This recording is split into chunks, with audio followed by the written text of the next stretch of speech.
It's actually today if he filmed in.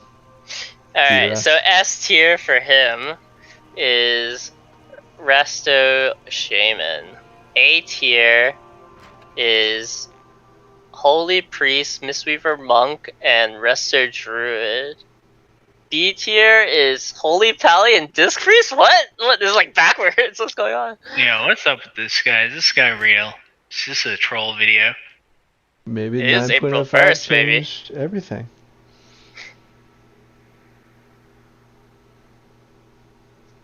I guess we'd have to watch the whole video. If you guys want to watch it together, we can watch it. It is 20 minutes or so. You put it on the background while you tour gas, and I'll watch it.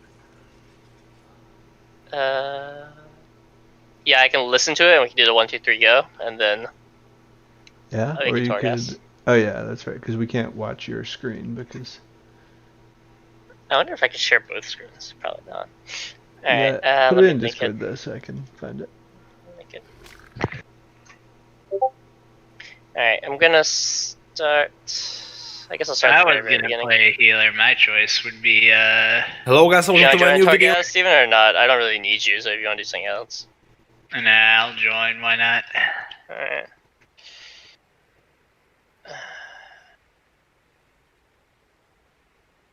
Let me know when you're ready, Andrew. You just at 0-0? Yeah. Alright.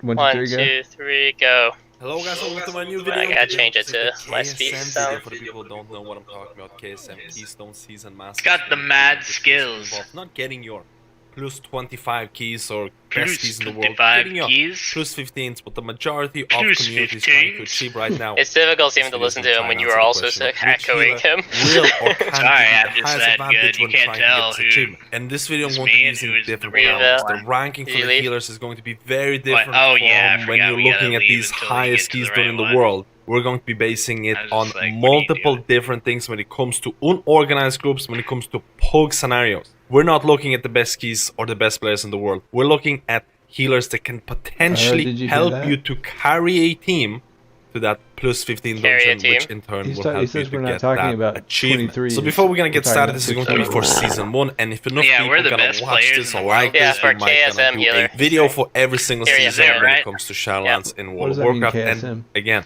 I have to mention the parameters I'm going to be using to basically rank the healers, and it's very, very important for you to kind of know exactly why I'm basing or putting a healer in A tier or C tier or whatever. So first of all, we have to look at ease of play. A lot of players might argue that every healer is relatively easy to play, but I can definitely make an argument for certain healing specs being, how do I say, or their healing priority being easier to pick up for new classes and maybe easier to master at the very beginning of their World of Warcraft playing careers. So that is going to be my requirement, or one of the requirements.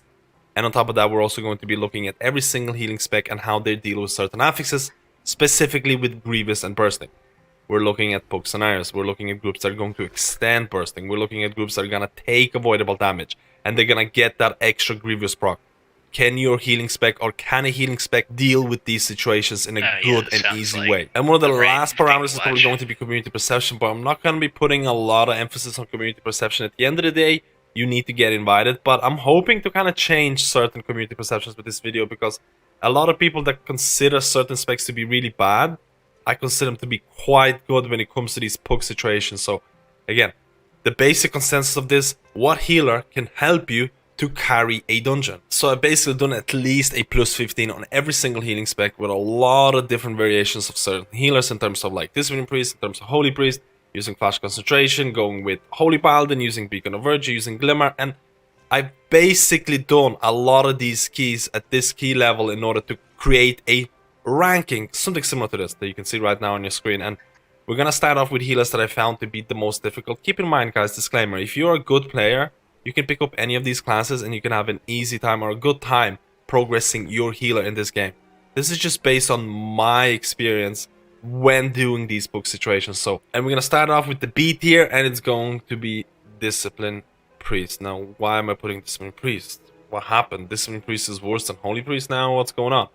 That's exactly what's happening, at least in book situations. I have to say that over the last couple of weeks, if not months, I have found Holy Priest to be a very, very good Poe group healer with flash concentration, but we're gonna cover that for the Holy Priest. The reason I put Discipline Priest here, there are multiple reasons. First of all, they do have good utility. PI, Power Infusion, is very strong, but in poke situations, it does lose value when you put it on a DPS, and the DPS has no idea they have Power Infusion. Especially with the fact that Discipline Priest are one of the best legendaries is to do with double PIs, or you get PI when you put it on somebody else. You still have that strong utility with Master Spell that can be really strong during bursting, and Priest becomes one of the best healers during bursting weeks when you can use that Master Spell. You have Mind Suit if you want to do some juicy skips. So why am I placing Discipline Priest here? I'm basically looking at your, again, poke situation.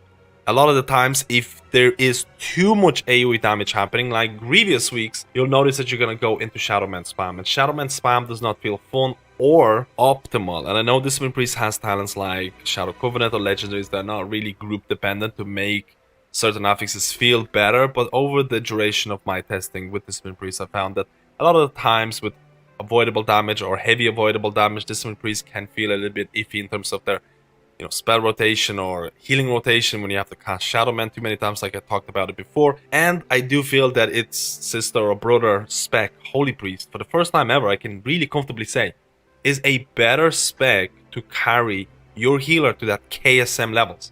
I think Discipline Priest is going to be a very strong healer when you get to those hierarchies with damage reduction is going to be a bigger deal, and your DPS or passive DPS is going to be a really important factor. Keep in mind there's still a lot of debate which healer is better in terms of damage, because you have to remember that Holy Priest can actually output a substantial amount of DPS, but Holy Priest has to decide, am I gonna use that global cooldown to DPS, like cast a Holy Fire, or in terms of Discipline Priest can just use Smite, and that is going to give you Atonement healing. So a lot of the times at the end of the dungeon, for the overall DPS portion, Discipline Priest is going to be higher purely because it had more time to DPS.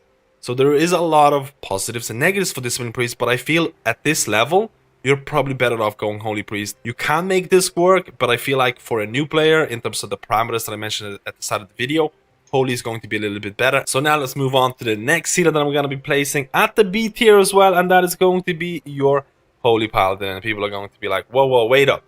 Holy Paladin is literally the best healer right now. If you look at these 25, 26 keys being done in the world, there is like an insane amount of players who are re-rolling to Holy Paladin, and Matt Skills here is putting Holy Paladin on B tier. I agree with that. I agree that in the highest keys in the world, where a group is extremely organized, Holy Paladin is the best healer right now, whether it's going to be Mythic Plus or Raids. I think Holy Paladin is the king. Why is it the king? If you look at the Holy Paladin Mythic Plus meta, especially if you look at Venti, Ashen Hollow, 4-minute cooldown, running with Mad Paragon, you're sacrificing an insane amount of, let's say, continuous burst healing that you can get from Divine Toll every 1 minute, that you can get from, for example, running your Shock Barrier in terms of absorption. Now, Holy Paladins are doing this. Holy Paladin at this moment, with Ventir, with Mad Paragon, is basically a DPS spec with off-healing capabilities. You need a group, and I mean a giga group, that can or will not take any avoidable damage, will actually help you with defensives and some off-healing. And in those kind of situations, Holy Paladin is really extremely strong. Are you going to find that in your average KSM type of poke? Absolutely and utterly not. From my personal experience, doing these poke situations with Holy Paladin, you absolutely have a direct advantage by running your Kyrian, by running your Divine Toll, having a 1-minute cooldown. There's multiple different builds that can help out with Holy Paladin's cooldown dependence, with Awakening becoming a super popular option both for Ventir and Kyrian, because it has a chance of giving you wings. Because what happens when Holy Paladin has no wings, has no Holy Avenger, has no Divine Toll? Their healing is really kind of super average, and you cannot really carry a dungeon when you have no cooldowns. So this is why Awakening has become the meta. And again, there is a lot of different builds that I ran for things like previous weeks, where I was running Beacon of Virtue, where I was running Holy Avenger, because I needed those additional cooldowns. And if I had those cooldowns, it felt pretty good. Now, if you run Beacon of Virtue, you're sacrificing a ton of single target healing because you don't have a beacon, because you don't have that glimmer transfer to beacon. And there is a lot of advantages or disadvantages that you have to make before entering a key. Do I need single target? Do I need AoE healing? Do I feel I need to go this like babysitting build with Beacon of Virtue, or do I feel like I can go this, super DPS build? And this is why I kind of felt that Holy Paladin was a little bit lower than a lot of other healers in terms of KSM potential, because it is a melee healer. It is extremely cooldown dependent, but Awakening is helping with that. You can run that Beacon of Virtue AoE build if you feel really uncomfortable in those Grievous weeks, which I've done, but you're sacrificing single target healing. A lot of the times, this cooldown dependence and these kind of talent choices is gonna overcomplicate Holy Paladin, and I feel it deserves the B spot at this given point. And now we're moving into the A tier, and without a particular order, because I just couldn't figure out the little differences between the next couple of healers I'm going to be placing here. So we're gonna start off with Resto Druid. Now, Resto Druid received some juicy changes in 9.05 where they basically became the HPS kings. All of a sudden, their HPS output is pretty much unmatched in raid situations. And in Mythic Plus, with Verdant Infusion, the single target legendary that you can extend your scenario word multiple times, has made them,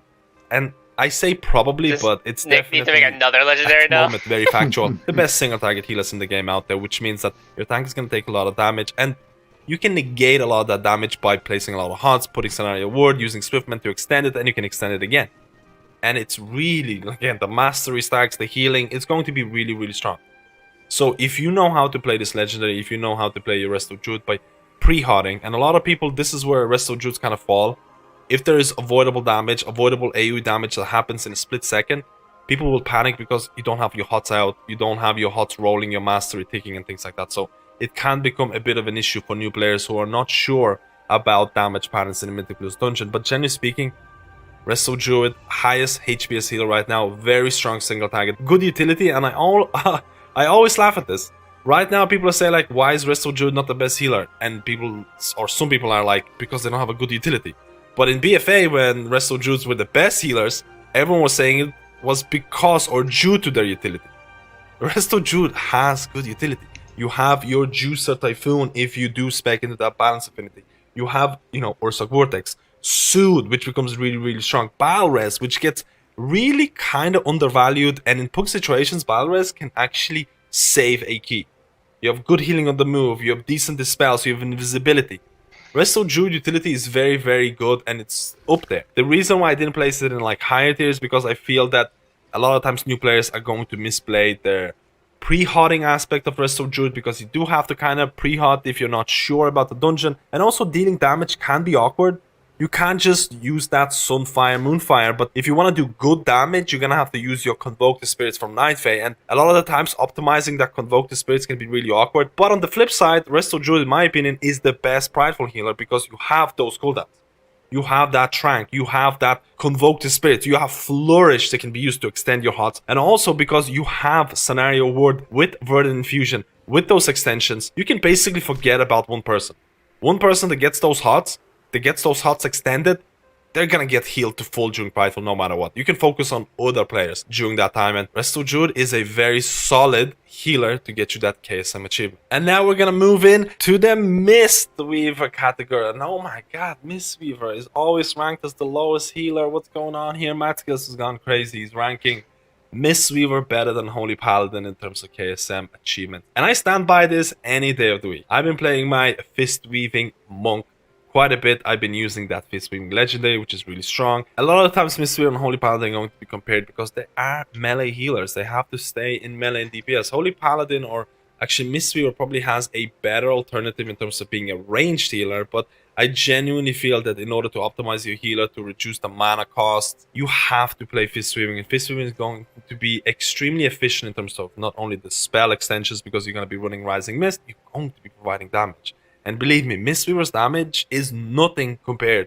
to what Holy Paladin provides. So it can feel very discouraging when you're trying your best, you're optimizing your Fist Weaving, but your damage is only going to be a fraction of what Holy Paladin provides. But you have to remember, Mistweaver's healing, I think, is really, really good in terms of on-demand bursts and things like that. So we have to look at Prideful healing. I do feel that Chi G is one of the best abilities that a healer has when dealing with Prideful. First of all, it has a 3-minute cooldown, it has a long duration, it creates huge burst healing due to Enveloping Breath. If you're not familiar with how Enveloping Breath works with Enveloping Mists, it basically allows your undergeared, and I have a really severely undergeared Mistweaver that I used to push like 15 keys and stuff like that with, and Prideful was never an issue because of Chi G. And if you're carrying, if you're running Weapons of Order, honestly, nothing's gonna kill you during Prideful. The only disadvantage of Mistweaver, I have to say, is right now is that you have to be melee, and melee can be severely awkward, but you have a lot of utility. You have your Ring of Peace, you have your Monk buff in terms of physical damage increase on mobs that you hit, and I do feel that Mistweaver is an extremely solid Mythic Plus healer that is severely underplayed. Very recently, Blizzard has reduced the mana cost of multiple Mistweaver abilities, so mana feels a little bit better. I do feel that Mistweaver can deal with affixes like Grievous with bursting really well. Your Essence Font is an integral part of your healing rotation because with Fistweaving Legendary, you have to cast it. And if you optimize your Fistweaving Legendary, honestly, it might be one of your top heals, or should be your top heal in Mythic Plus Dungeon, depending on what affix. So all of a sudden, there is a lot of reasons to go Fistweaving, and Fistweaving is going to provide you with a lot of benefits. But I do feel that in order for Mistweavers to be picked up in the next few patches in terms of player popularity, they need to become overpowered. They need to become overpowered for a patch so people flock to them. Because right now, the biggest obstacle to Mistweaver is the community perception. It is ridiculously bad, but when you compare it to their actual output, they're really good. Or at least they're pretty good. And in my opinion, they can give you a really good chance at that KSM healing achievement. And the next healer that's going to join the A tier is going to be your Holy Priest. And Mad Skills has gone crazy. Holy Priest, Mistweaver, all of these healers rank quite high. Holy Priest has become, I think, one of the best, if not the best, recommendation for new players coming into Mythic Plus, coming into raiding.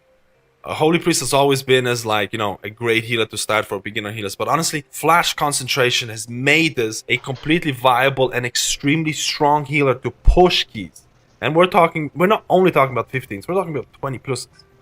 Holy Priest healing, which is really weird with Flash Concentration. You basically use or cast 5 flash heals in order to get this buff. That's going to make your heal extremely efficient and extremely strong. And with certain talents, you're going to get splash healing out of it. Again, as long as you maintain this buff, you are like this single target turret. And with Guardian Spirit, you have an insane tank cooldown, especially if you're playing with a tank that has a lot of self-healing, because Guardian Spirit is going to buff that as well. On top of the fact that you should be running Resonant Ward Conduit, which is going to increase or provide you an on-demand single target healing burst after using Holy Word spells. Now you have multiple ways of using Holy Word spells, and after doing that, your heal is gonna be, like, for example, 40% stronger. This is insane based on the actual item level of the Conduit, but you can see how this Conduit is feeding into this Holy Priest Flash Concentration meta. And on top of that, you have a healer that has a lot of utility. You have the same utility as Discipline Priest. You have your Mind Suits for crazy skips that you want to do, like in Mist of Tirna Sight. You have your Master Spell for bursting weeks. You have your PI if you want to give it to your Fire Mage, who's going to come boost and is going to be very, very tankful. So the main difference between Holy Priest and Discipline Priest is damage reduction and DPS output. And I honestly feel Holy Priest can actually provide a good DPS output if you get a little bit more time to DPS. Again, Holy Fire is really strong right now. So I have to say, there's not a lot of bad things that I can say about Holy Priest with Flash Concentration doing these plus 15 keys. It was one of the easiest experiences that I had, especially when dealing with Grievous. If you're a priest and you're approaching a Grievous week, I will 100% of the time will go towards Holy Priest rather than Discipline Priest. And I know it can feel like I'm bashing on Discipline Priest a lot, but I'm trying to showcase that Holy is back. Holy is very, very much comparable to Discipline Priest, both in these keys and really high keys. You can make both work, and Discipline Priest is probably going to be still a very much preferred option in really, really high keys.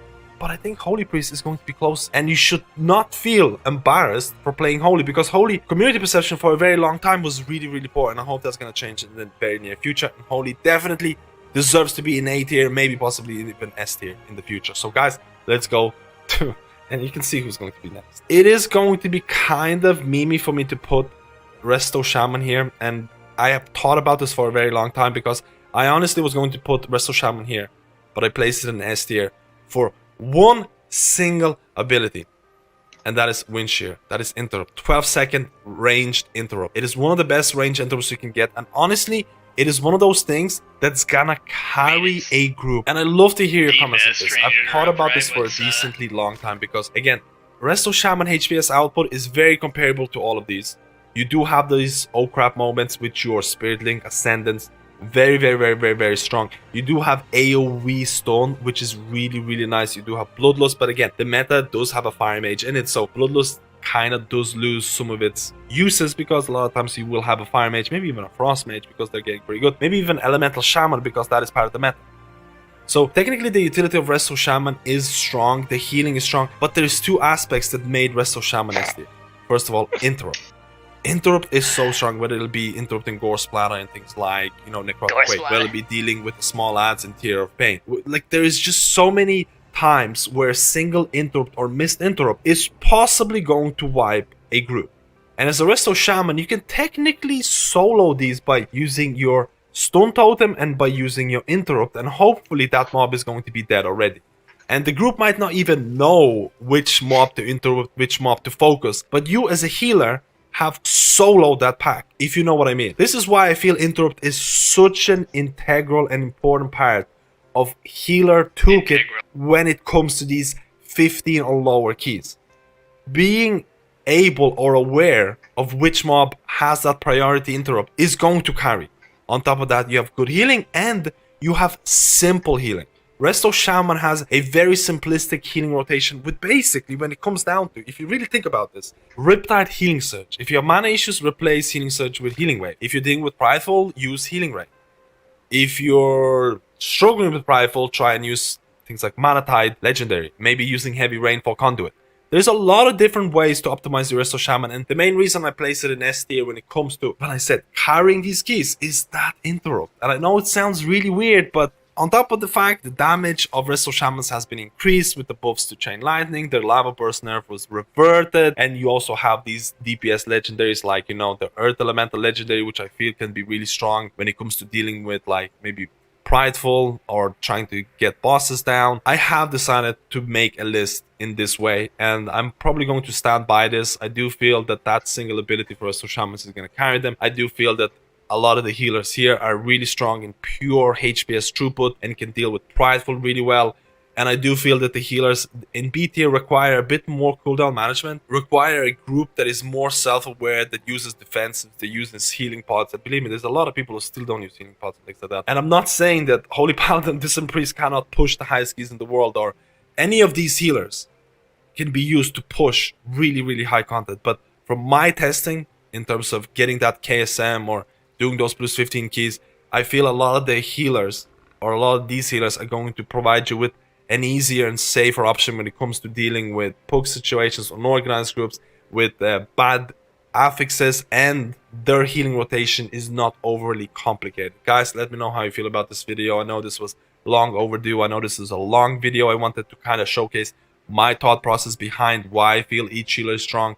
I want you to make up your mind about the healers that you feel are going to be good when it comes to getting this achievement. And like I mentioned at the start of the video, if you feel this video was interesting, leave a like, subscribe to the channel, and I'll try and do, or maybe we'll do, this kind of video for every single season when it comes to Mythic Plus in Shadowlands. Thank you guys, and I'll see you in my next video.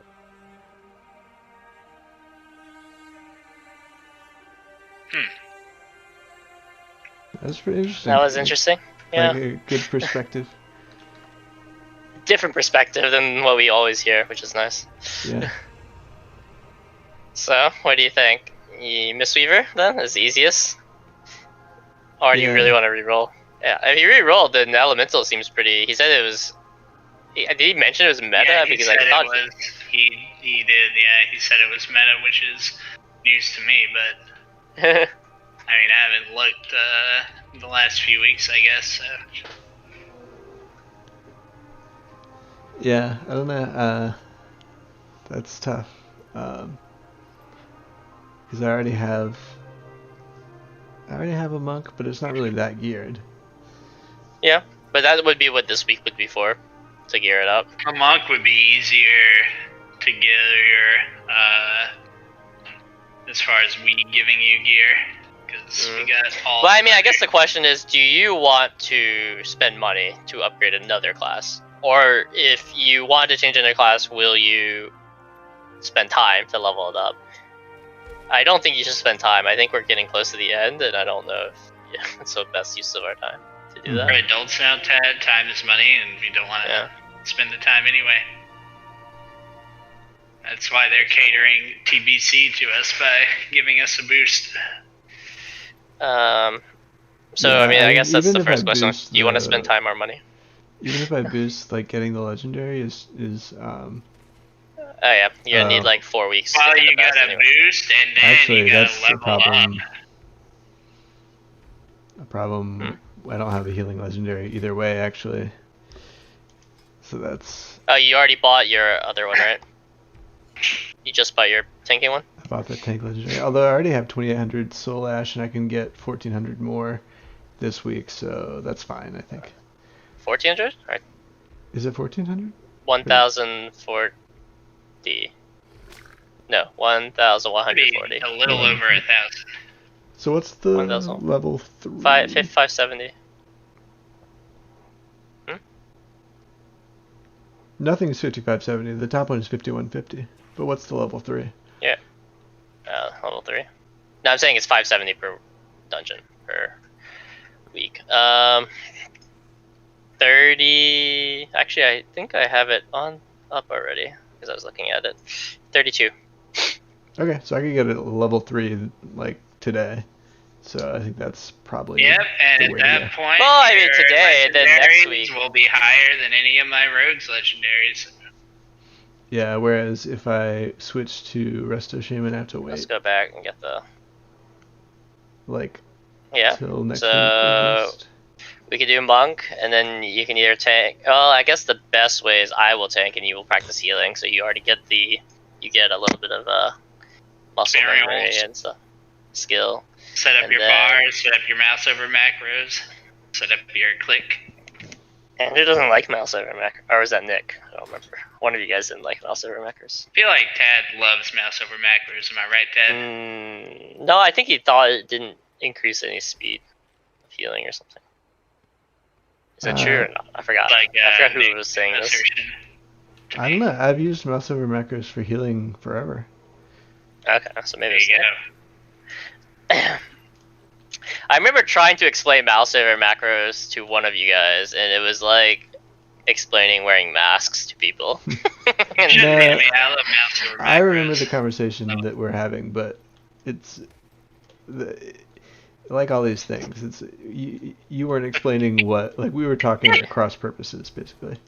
I was saying that for interrupts, like, doing a mouse over macro for interrupts, you have to weigh the risk that you'll like miss the target versus the slowness of clicking and then clicking the button, right? So I was agreeing that it's faster to mouse over, but I also was saying that it's a higher like error rate, and so I preferred the trade-off of the lower error rate. For interrupts only, not for healing? Yeah. Okay. Because with healing, there's bars that are stationary. You're never going to miss. I challenge that. Gorg missed quite a few bars, even if they did stand still. Gorg? I thought Gorg was a... shaman that never appeared again. Yeah, after the great embarrassment of 2018. Gorg, or whatever year that was. Healer or shaman DPS? Healer. That's why Steven never heals anymore. Yeah. There was a traumatic pally healer experience from Malrad or plundered Anima, Steven, which I get. There was one expansion where we were pugging in a raid. And basically after one pull, they were like, my pally was extremely undergeared, and after one pull, they were like, we need to get like another healer. We only have 3 healers, and they're like, no, we have 4 healers. And he's like, what? And then they just kicked me because they were like, this guy must be like AFK or something. And I looked at the logs, and the other guy had like so much more haste than me that I couldn't. Every time I tried to flash of light something, he would beat me to it. So I was literally like not healing at all. Damn. It was very traumatic. Bam! Memory of the shock barrier. Finally. Yeah, now you're able to shock. So let's play your monk and triple leather. Gear up, get some skill. Wait, why is there a anima thing here? This is yeah, it's not the end. Alright, 12 more to go, Steven.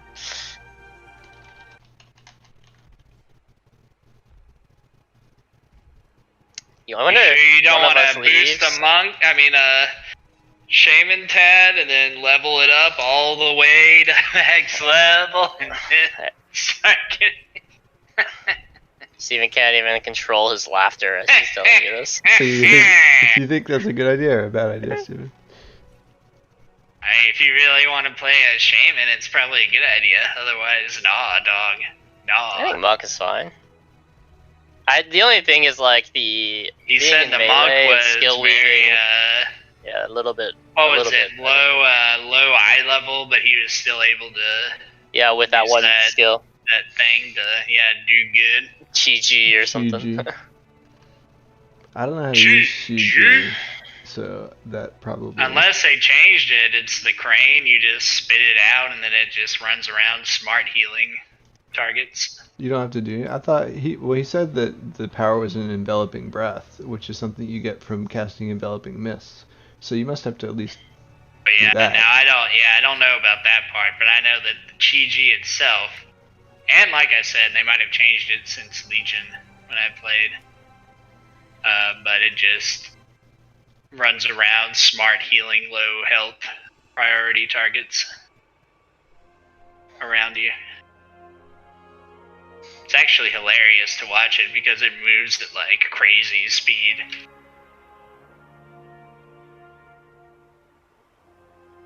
At 190 legs at 235. Boom. Oh, crap.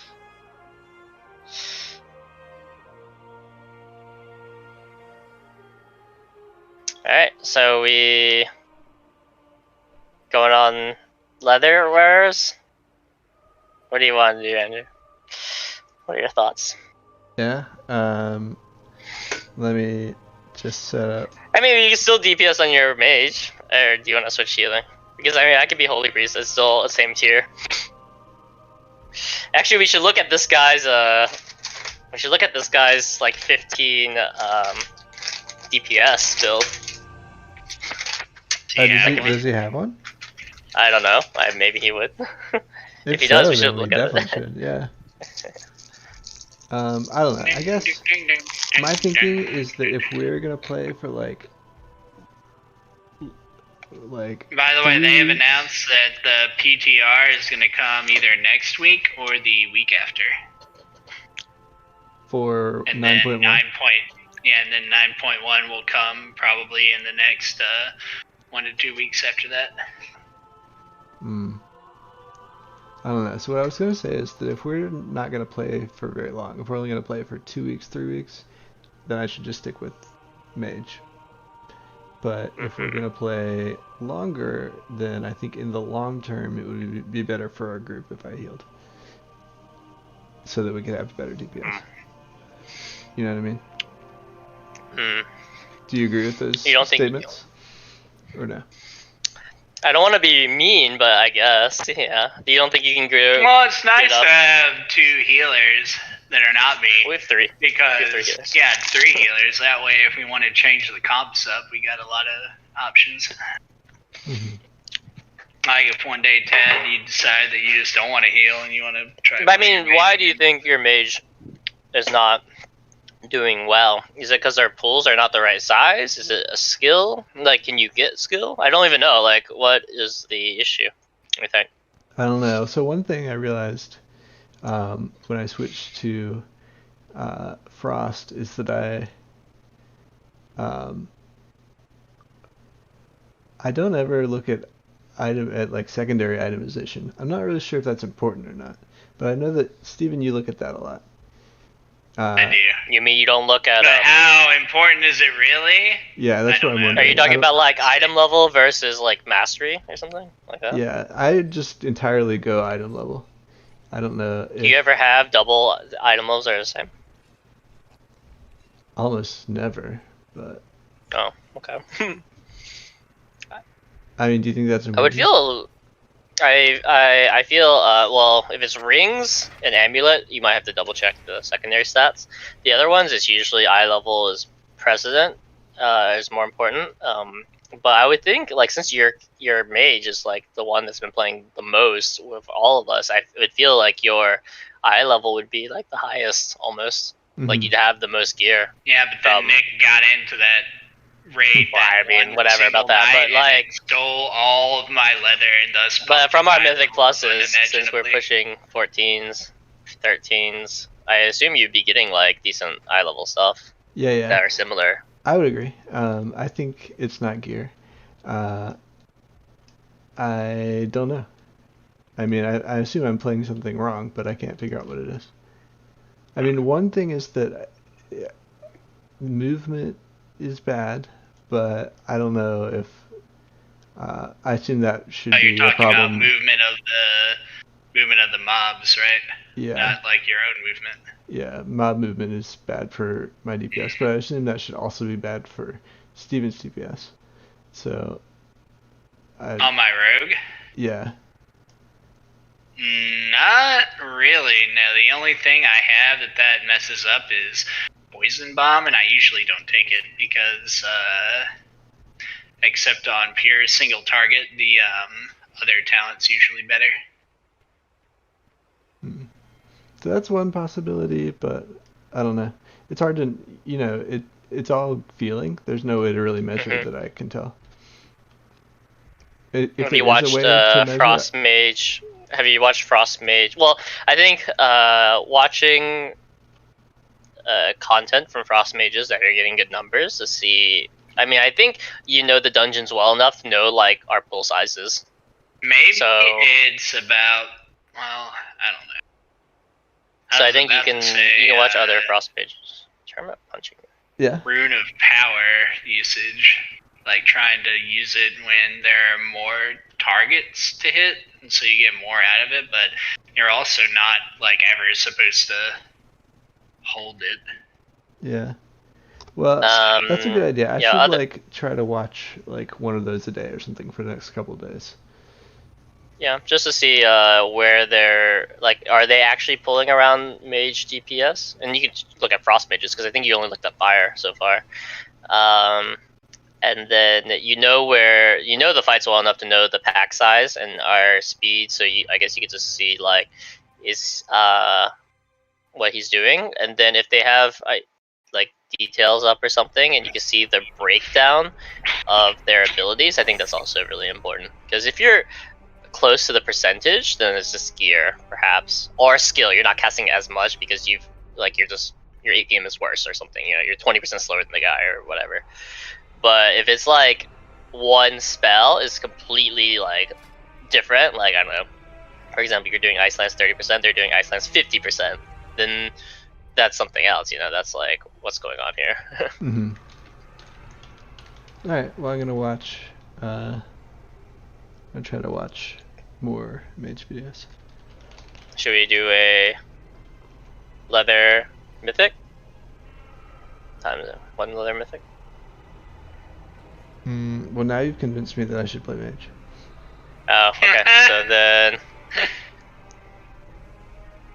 should we all watch a Frost Mage video and try to figure out what it is they're doing? The thing is that we don't know what Andrew does, so it's difficult for us to give comments, I guess. We could do a 14. Or if y'all want to work on a alt, then I could bring my mage to whatever dungeon you want to do for your alt.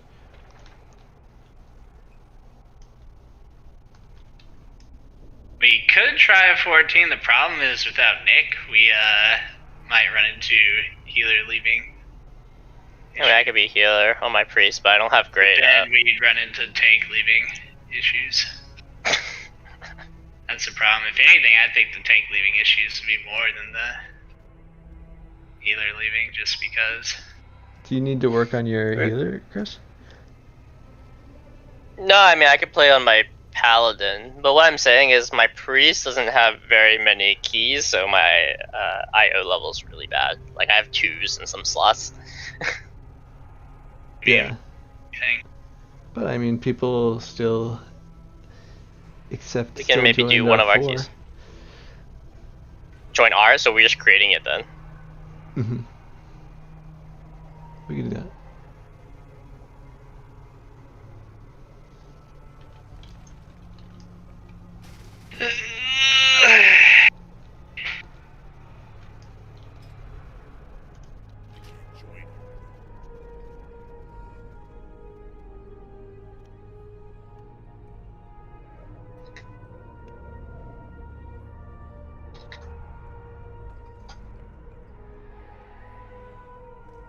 You can start with a play call 10. Or Miss 14. Our theater paying Night Fae. What? Night Fae? You're Night Fae though. I guess I should switch to Venthyr. A better one. Click here to import this Mythic Plus Keystone Weak Aura update. Now maybe mine will say the same thing. Did you import it? We can test it. Yep, imported it, tested. Well, I did, Venthyr. How did you do that? I just opened my Weak Auras and there is a button next to some of them that say update from version whatever to version whatever. Group view.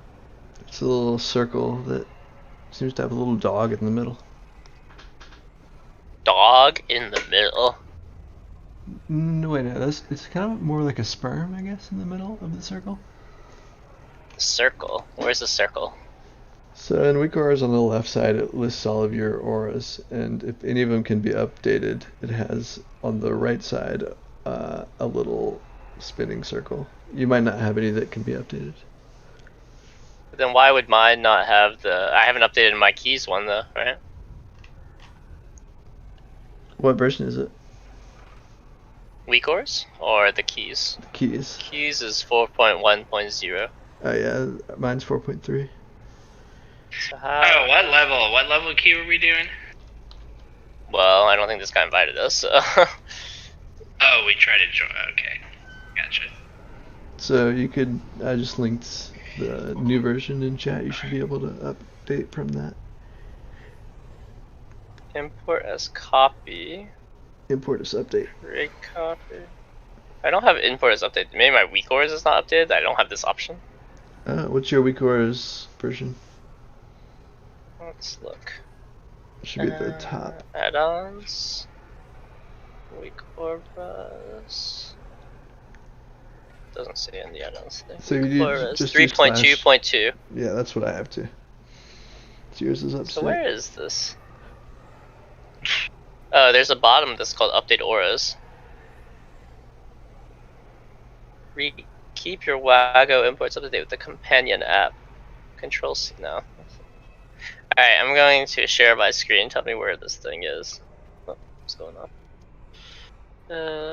Discord. Stream, wow. So where's this sperm thing? Still connecting. You don't have it.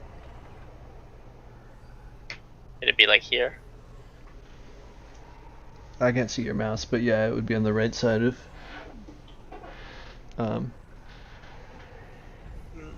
the Weak Aura. Found the bug. I'll click the find the bug. Alright, so then I guess I'll just create a new one. Update? Yes.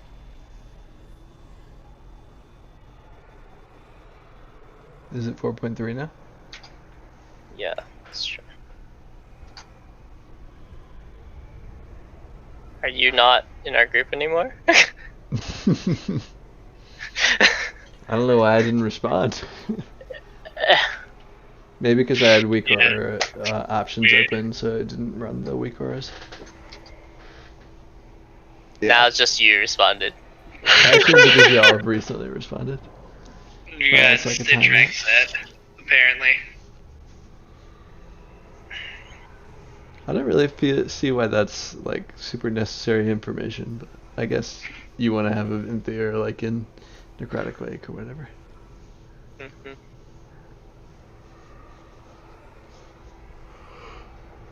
What does this guy have in his group?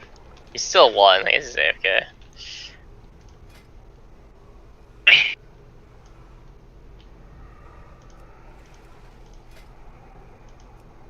+4? IO check. Uh-oh. Let's see if he'll IO check me.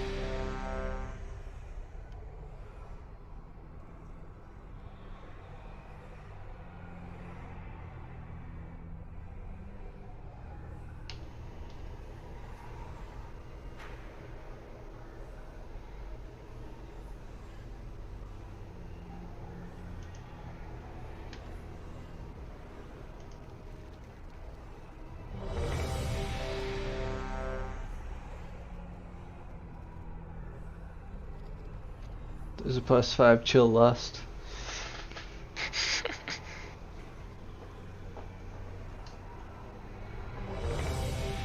We're gonna do +4s or +5s, then I'd say it's alt time. I guess we're looking for 10 plus probably. Here's There a plus 11. 10 Hollow Attunement. We just got into an 11. What are we in? I don't even know. Halls of Attunement. Alright. It's in Revendreth, right? Yeah. Mm-hmm. I'm gonna need to go buy another flask, I guess.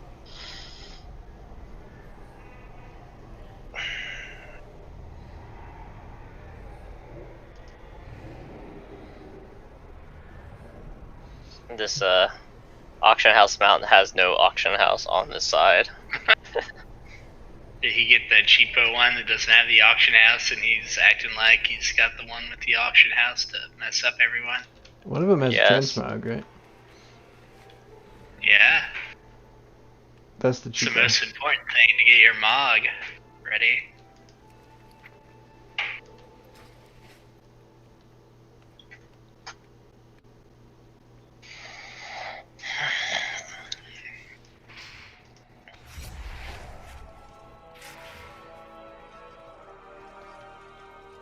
Looking forward to a chill group. I guess we'll record also. Stream. Is this a chill group? You see, chill? I don't know. I mean, it's 11. That's chill for me. Oh, but it didn't like say chill in the description or anything. No, I don't think so. Did you see that they updated Battle.net's icon? What does it look like now? Let's see. 4-1. I think it And looks the then same we to are me. doing It's like 4-1. Swipes of blue. Yeah.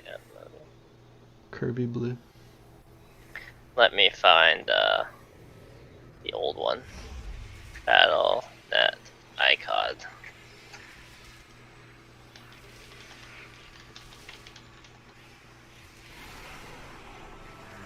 I put in Discord. I think this is the old one.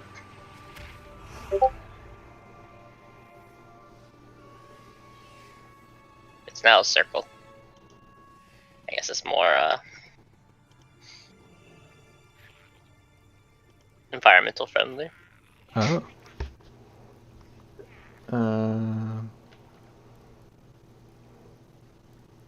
What was the old one like? I think that's what I just put in Discord. The old one's the one you put in Discord. Yeah. And the new one is like... I'll put it in my Discord also. That's what I have in my that's my taskbar. Oh, okay. I have the old one still in my taskbar. Oh. Maybe that's why you keep getting offline, because you never update your Battle.net. Tad hates updating anything, it's a trap. Yeah. Well, I mean, it is an auto update, so I can't help it.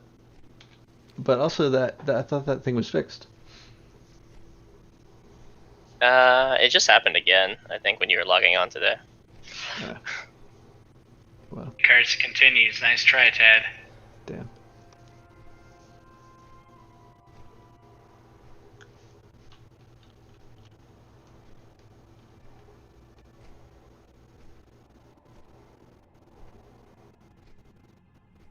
I didn't use water in our last run with Nick. Maybe I used it once, but I didn't really need a drink. I wonder if that's just Holy Priest now.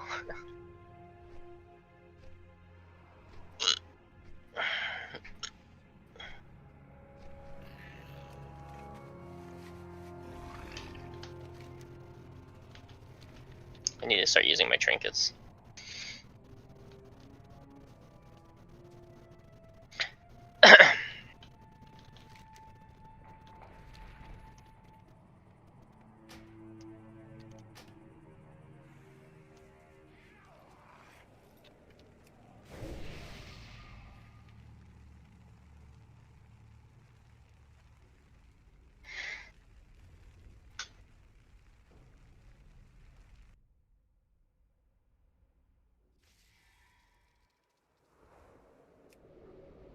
Let's see.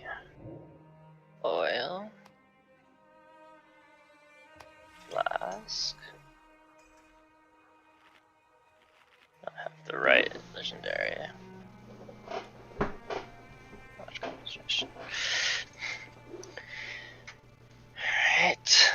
Should be good. I didn't even use my cooldowns last time either. I didn't use Apotheosis or Guardian Spirit.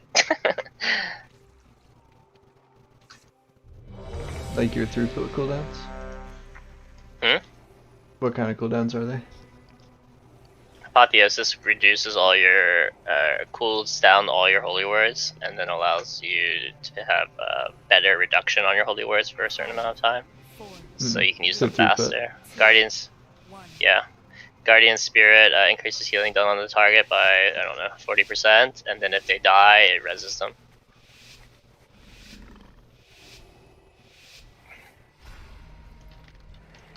It's our tank. It's a Jira tank.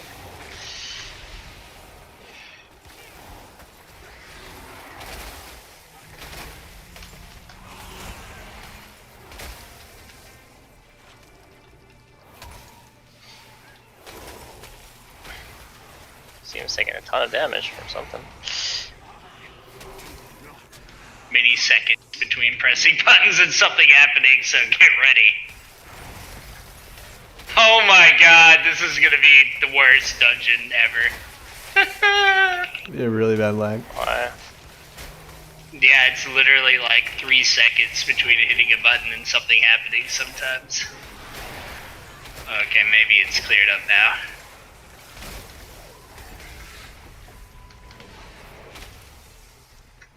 It's not cleared up now.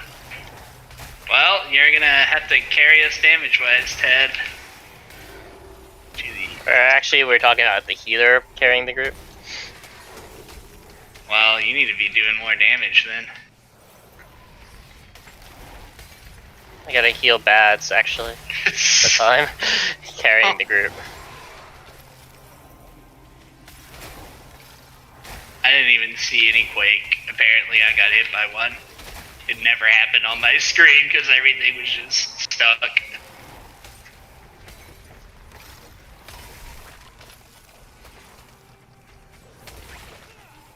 This is an interesting route. Well, we have to kill this. It was in our kill also, but we pulled it as a 3-pack. Ping is 500. He doesn't trust you. I mean, I wouldn't trust a pug either. I don't know what they're capable of.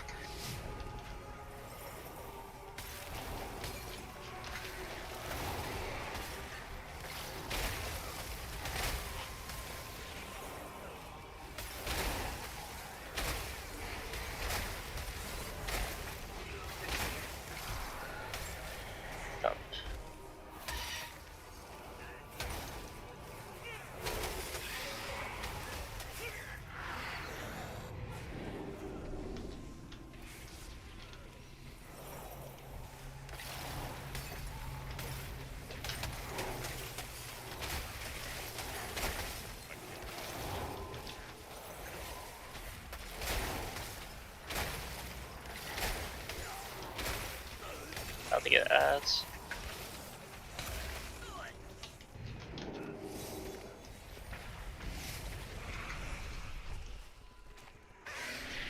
Do we want? Yeah, I guess we did.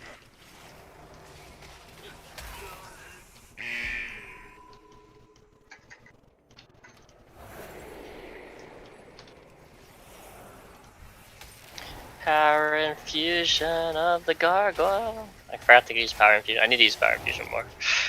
You can use it on the gargoyle? That's so cool. Remember, that's what we were talking about, the gargoyles. We always use power infusion. This became a meme for us. I don't remember that. Oh, yeah. Because the meme was like, you didn't like power infusion. Because everyone was... So then I was like, well, I'm using it on the gargoyle. And it's gonna out DPS you. I'm never gonna be able to avoid this. Actually, I think I can. That time at least.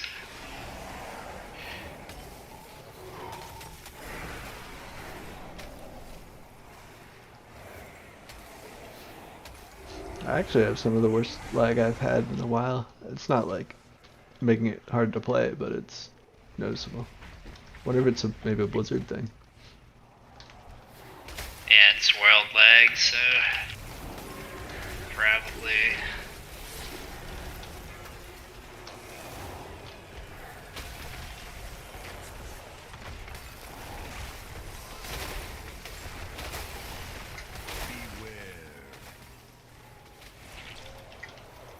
Know what's going on. I know I'm just very hurt. I'm trying to cloak.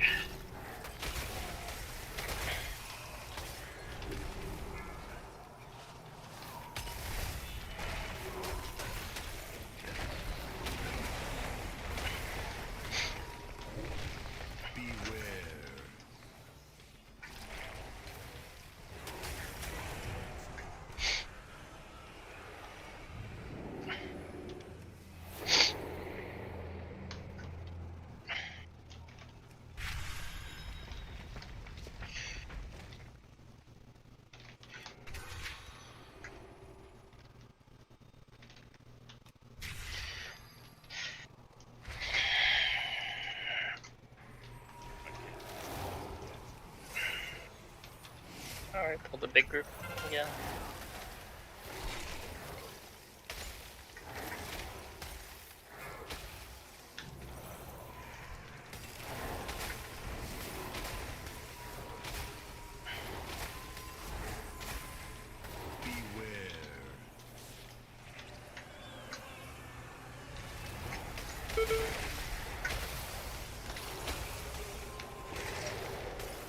Sheep chisel, power infusion. Changes everything.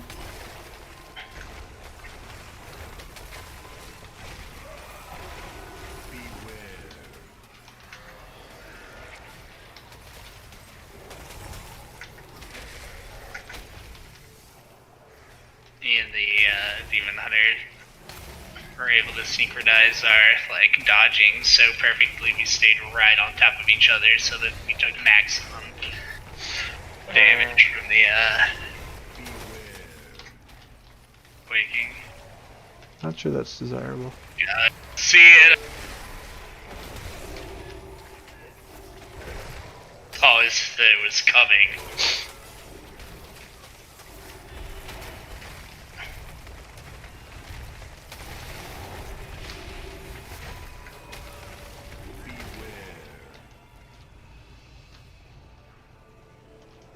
Man, that was a long fight, guys. Mm-hmm. Do you see this man? Can't reach him, he's in the handicap, it's all yours. Oh, he's come down now. Like the coward he is. I thought he was a coward for staying up there. He was a coward for coming down.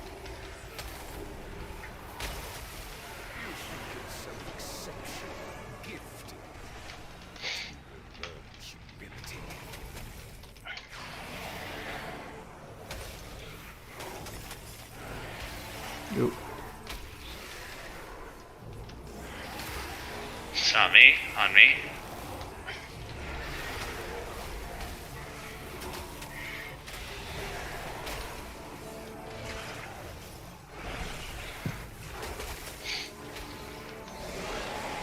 On me.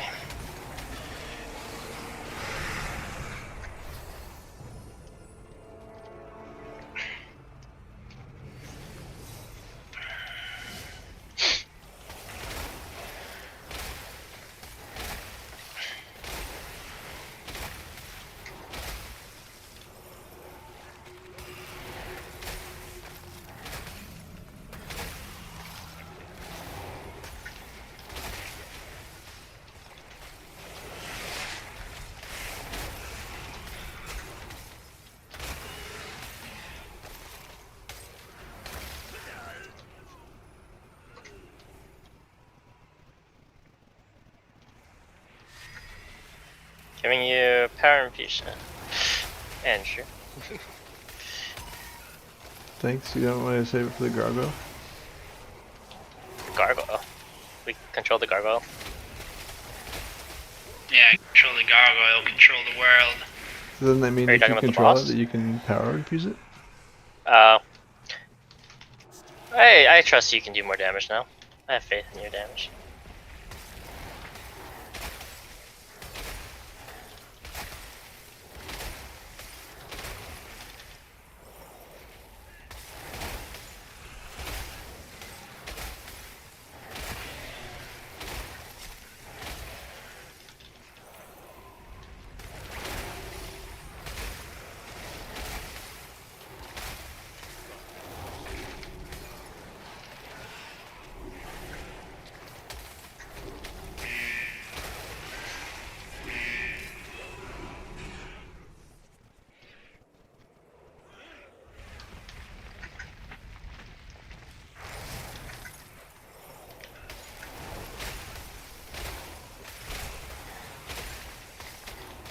Whoa, that guy just got one shot. How'd that happen? I don't know. I think he accidentally fell off, maybe? Did he? I thought I saw him go down.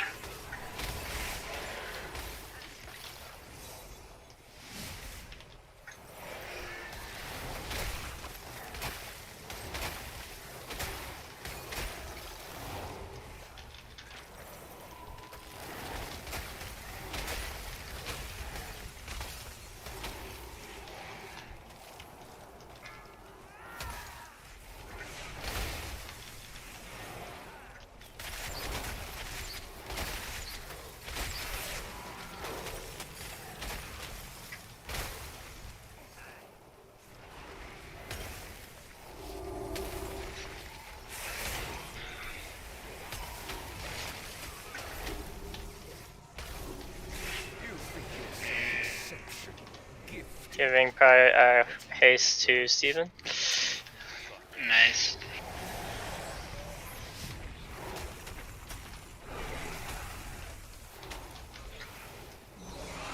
On me.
Pulling 6k, 6.3k HPS on that one. Wow. You're at 4.8k overall right now. Nice. I don't know what that says about our group for taking an unbelievable amount of damage. Giving you the opportunity to shine. Bright. Like a diamond. Can't believe you beat Steven to it. Sorry, my thought process has slowed down to match the lag of this game, so can't do it good. Oh my god. I guess it's. I wonder how much avoidable damage Gethump will have. Someone is getting the gargoyle really fast though. Who's that? I got it a few times, so I don't know. Like you're able to get it before I was able to like react to it. Crap, Shadow lock. Oh, that's fine. Shadow. I'm like, wait a minute, never mind.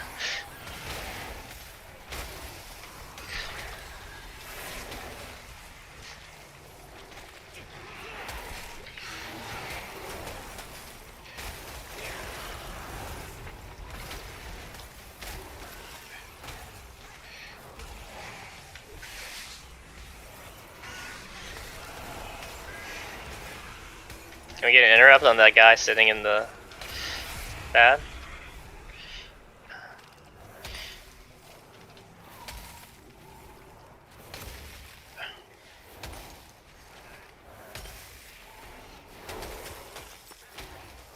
Oh god, I hope I don't just get annihilated by this boss since I can't move out of the stuff fast enough. Let's get the find out. I guess not. Huh?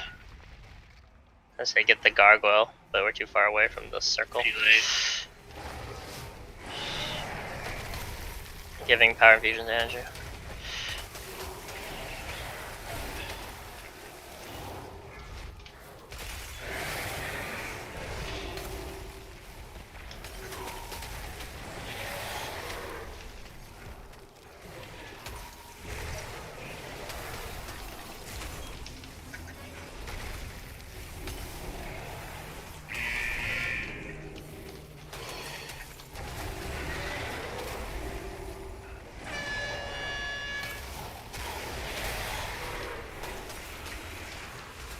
Gargoyle's coming.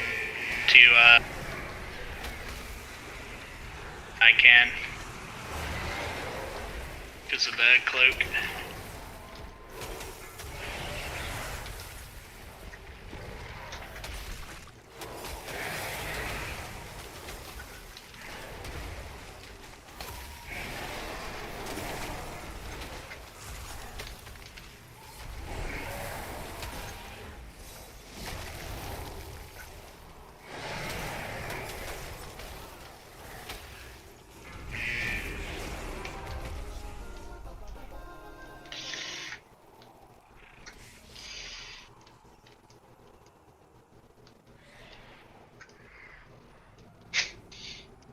Okay. Should we shred here? Let's all stack up so we can like take a shit ton of damage.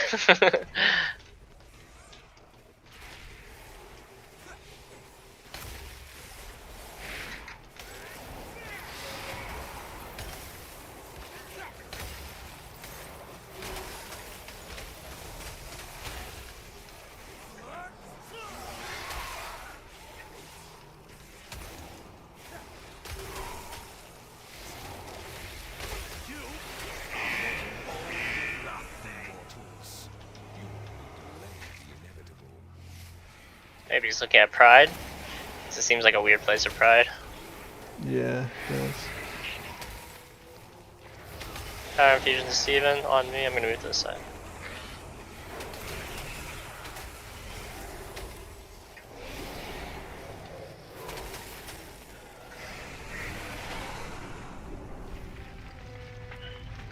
Oh.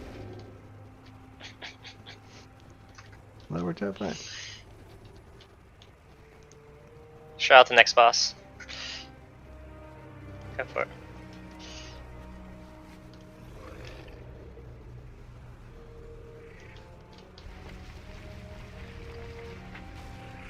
Oh, that didn't break us, apparently. No, it doesn't break you. Luckily. Quaking.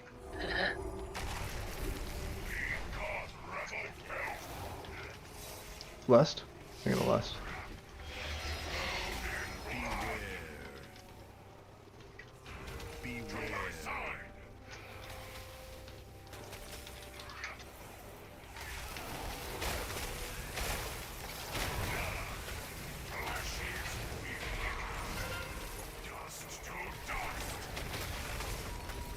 Oh, that's gonna hurt.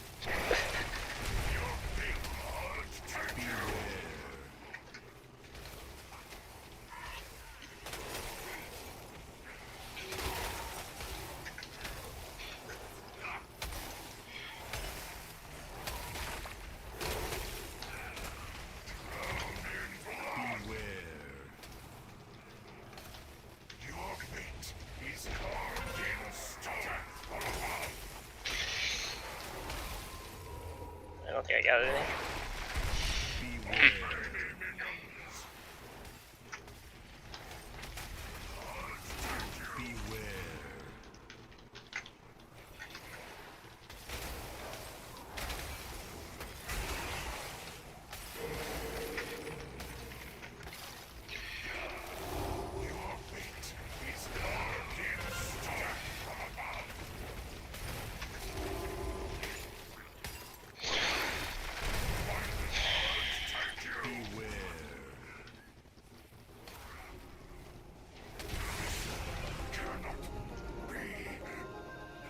gonna power infusion. You ready for this next one, Andrew? You want power infusion or Steven?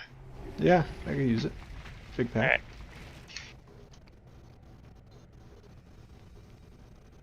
Crap, Steven's out of the line of sight.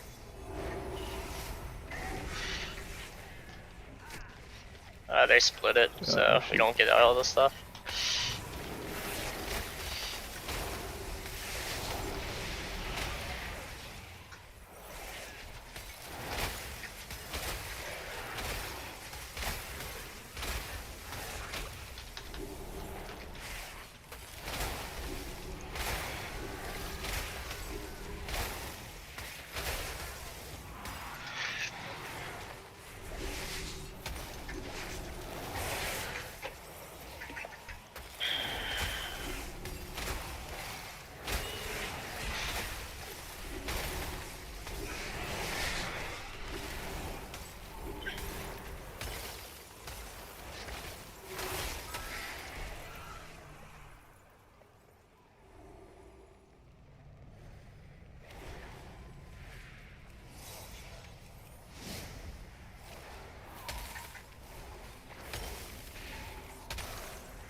He's pulling back. Out.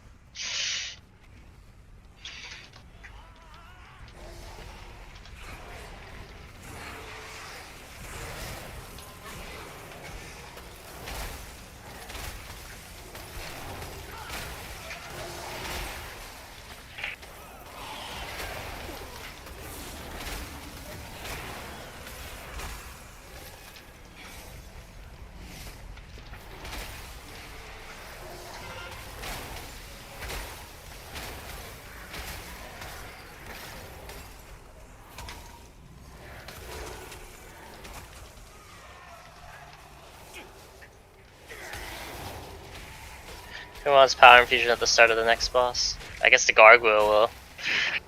Yeah, I guess. Should we each get a gargoyle? Yeah. I'll go to the left. Max guards. Okay.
$1.8k healing of that one. Not too strong.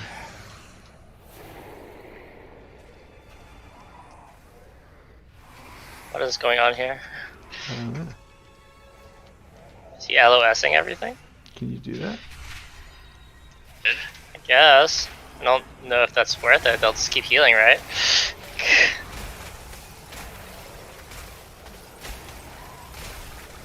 I mean, I guess it's easy to pick up for a tank, but can you? No, he can go through. Yeah.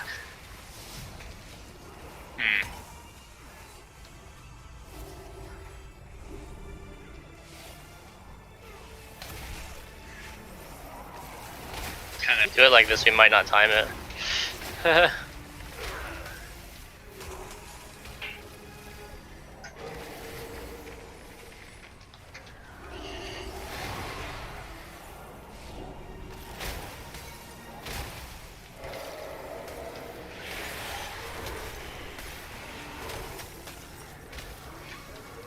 Giving a thump some power infusion. The DHs give it up. He's just inside the other room killing shit. Yep.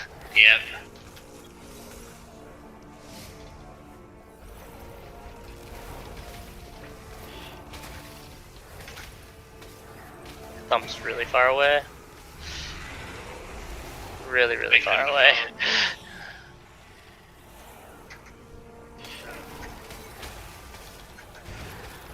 Is out of LOS. I'm coming back. Thump is far away. Sheep Chisel is... I don't know where anyone is anymore. Everyone's out of LOS, no matter where I go.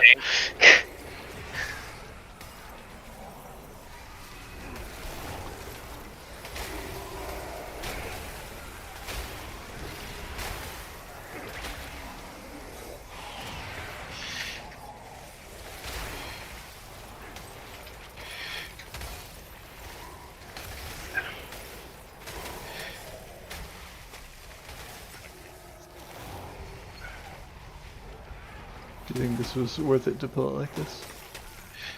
No.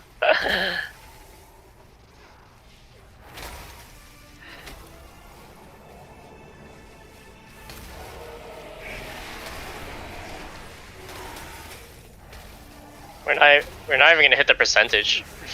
Oh no, yeah we are. Never mind. Vera is 6%. Who's getting 14 seconds on power infusion?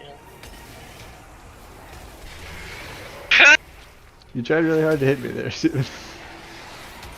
I did hit the other guy. The Demon Hunter, and I got him. Bonked him.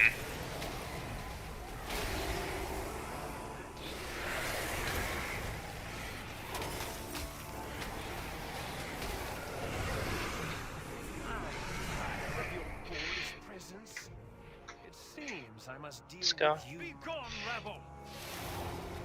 Gain time warp to Sheep Chisel. 34 seconds in time warp.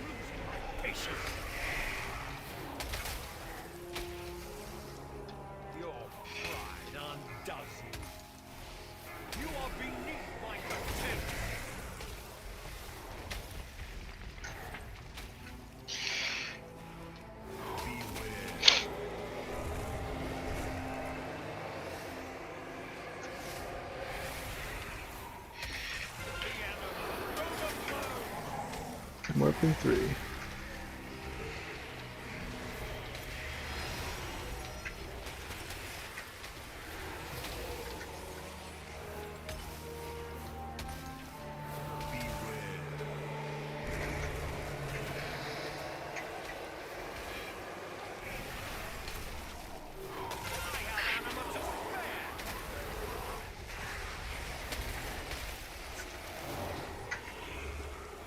We just can't. Keep running through it.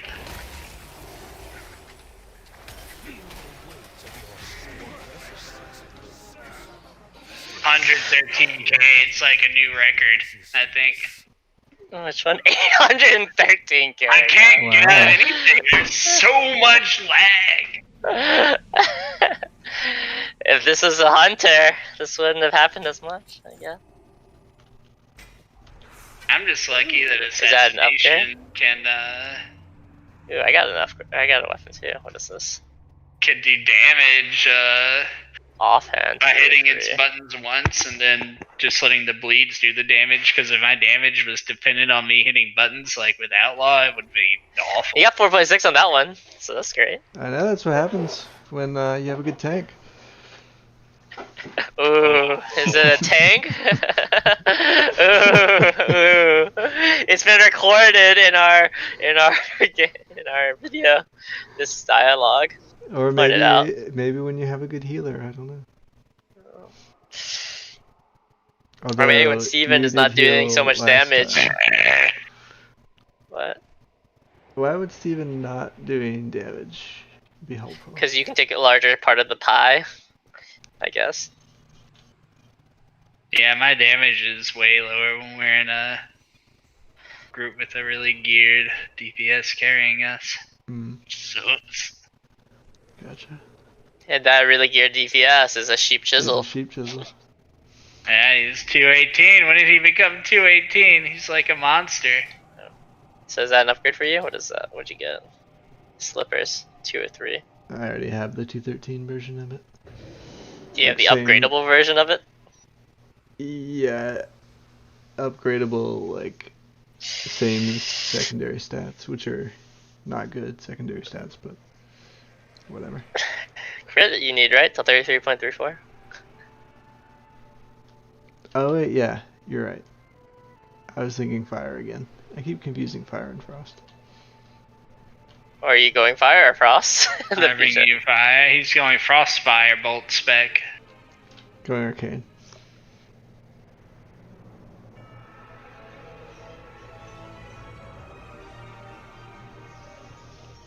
I need to change my... I also did not use any trinkets on that one either. That last boss was, let's look. 4.8k HPS. You did 4 overall. I don't think the boss.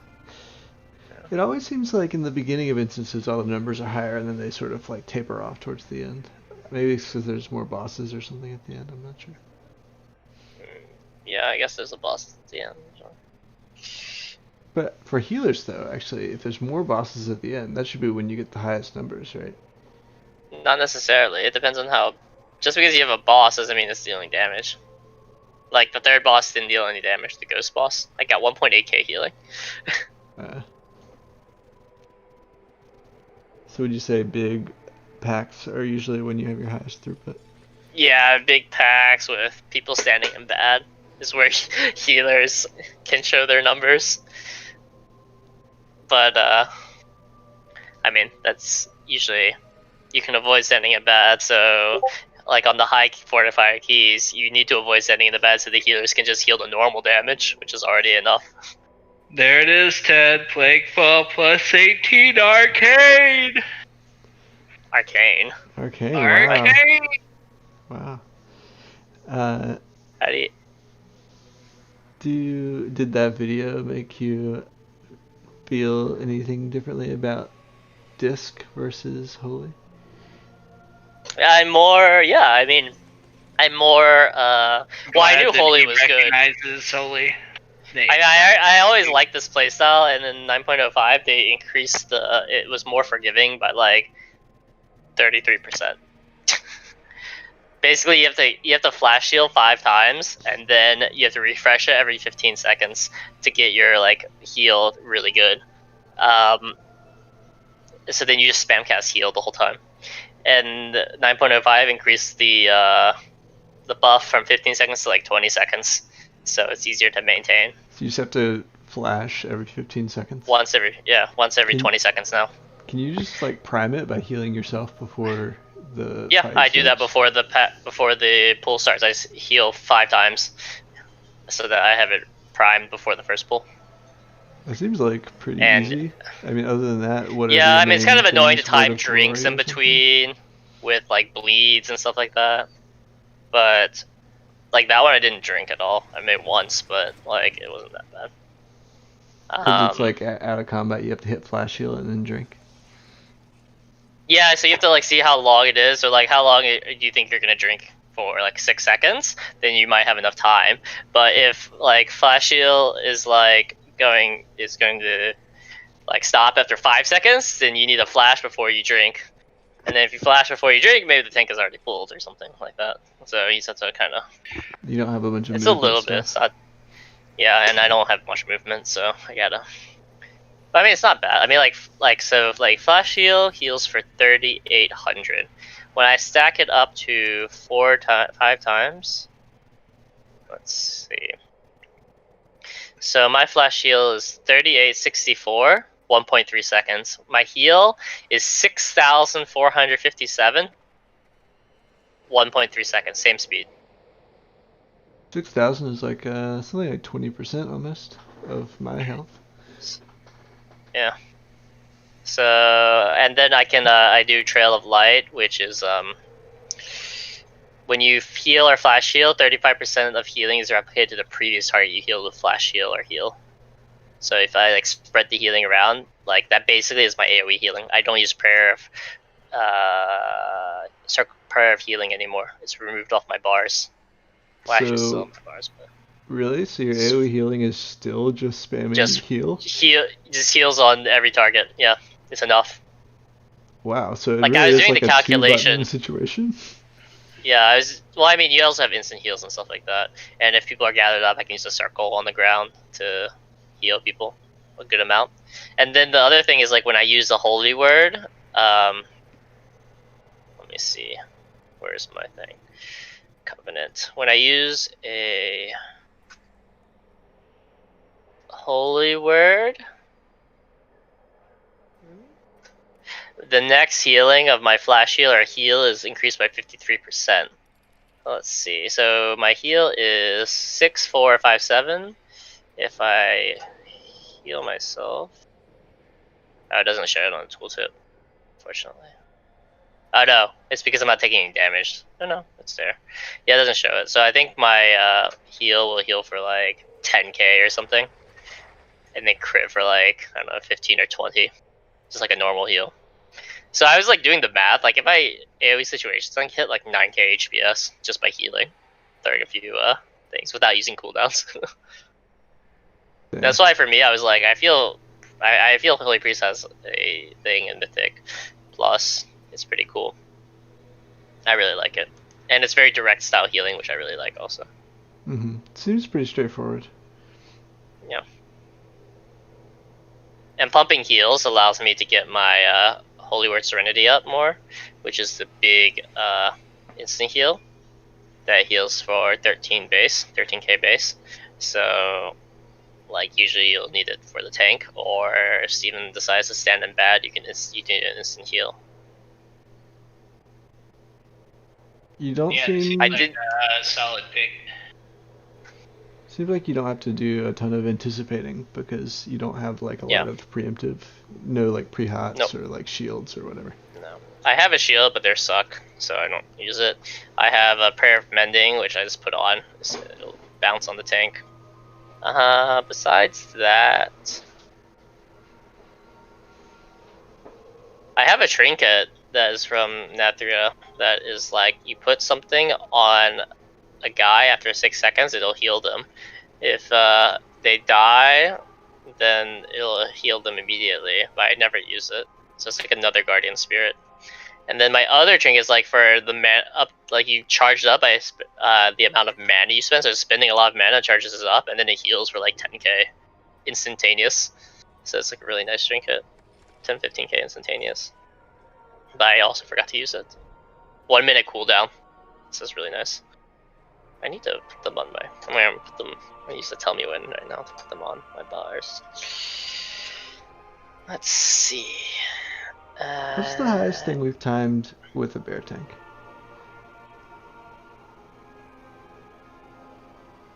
$13 with Nick. Did we do a 13? We failed like double 14s with the thing, people leaving. Yeah, we failed 14s. I can't remember if we did a 14 yesterday or... We did a 13 at the end, I think, right? It was on my pre, so I can look on my keystones. No? Oh yeah, 13 Necrotic Wake. Beef Pistol. Tank. Okay, so we did a 13. Sheep Chisel Thump and Rekak. Or Carry Shaman, if you remember him. He's earthquaking all over the place. And since he was so high, maybe that's why he was stealing all the DPS from you, which you normally can get, right? Yeah, that's what happens when you ride a meta class. They just stomp on us, Tad. Well, we didn't know it was a meta class. Based on your description, Steven, you didn't tell us it was a meta class. Nick just picked whatever because he thought it was a healer, if you remember. He did. Oh yeah, I was gonna do my tell me when. Tell me when. Tell me when. Trinket. Group. Oh man, look at this Vinthier set to buy, like the Transmog set. It looks so cool, but each piece is like 2,000 to 4,000 anima and 15 to 50 grateful offerings. But like you already got your years of work to get. God. You already got your transport network, so you're okay, right? Oh yeah. It looks cool, but I am considering switching to a Necrolord since it's the meta. Oh my god. A double switch again? Alright, switch again on your rogue? You already switched once. Yeah, but for the rogue it doesn't really matter because all covenants are equal ish. But it's meta. Yeah, that's why you're switching, I thought. I'm confused. Well, I'm saying back then all of them were the same. Then after the balance, Vinthier is good single target but not multi-target, which is the name of the game in Mythic Plus. I thought active mitigation was the name of the game. For tanks it is, not for deeps.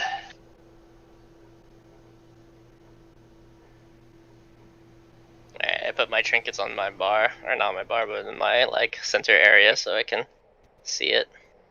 Maybe I'll use more trinkets now. The extra healing.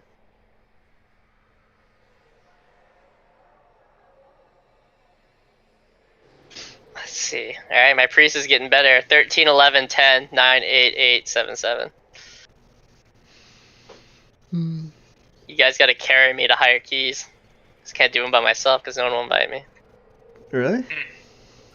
Do people check what do you think? Did you try? Cad's item level is probably the biggest draw right now. When they see that fat mage coming in, they're like,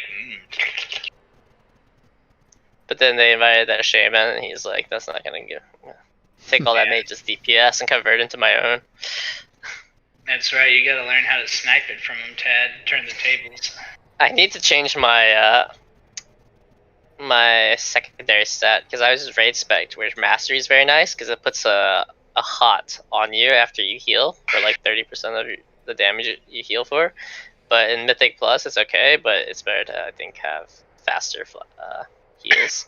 So your heals get down to 1 second instead of 1.3 seconds. Yeah, that'd be sick, right? 30% increase.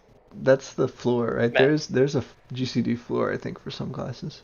I don't know if you can actually get that with haste. Well, I only have 12% haste. I only have 421 haste, and I have 725 mastery. So if it was like reverse, I guess I would have 725 haste, which would be, let's say, double almost. A little bit less, so like 20% increase in speed. Yeah, that math's hard though. It has like, it's like a parametric curve. This is hard. This is hard. It's not a linear increase, right?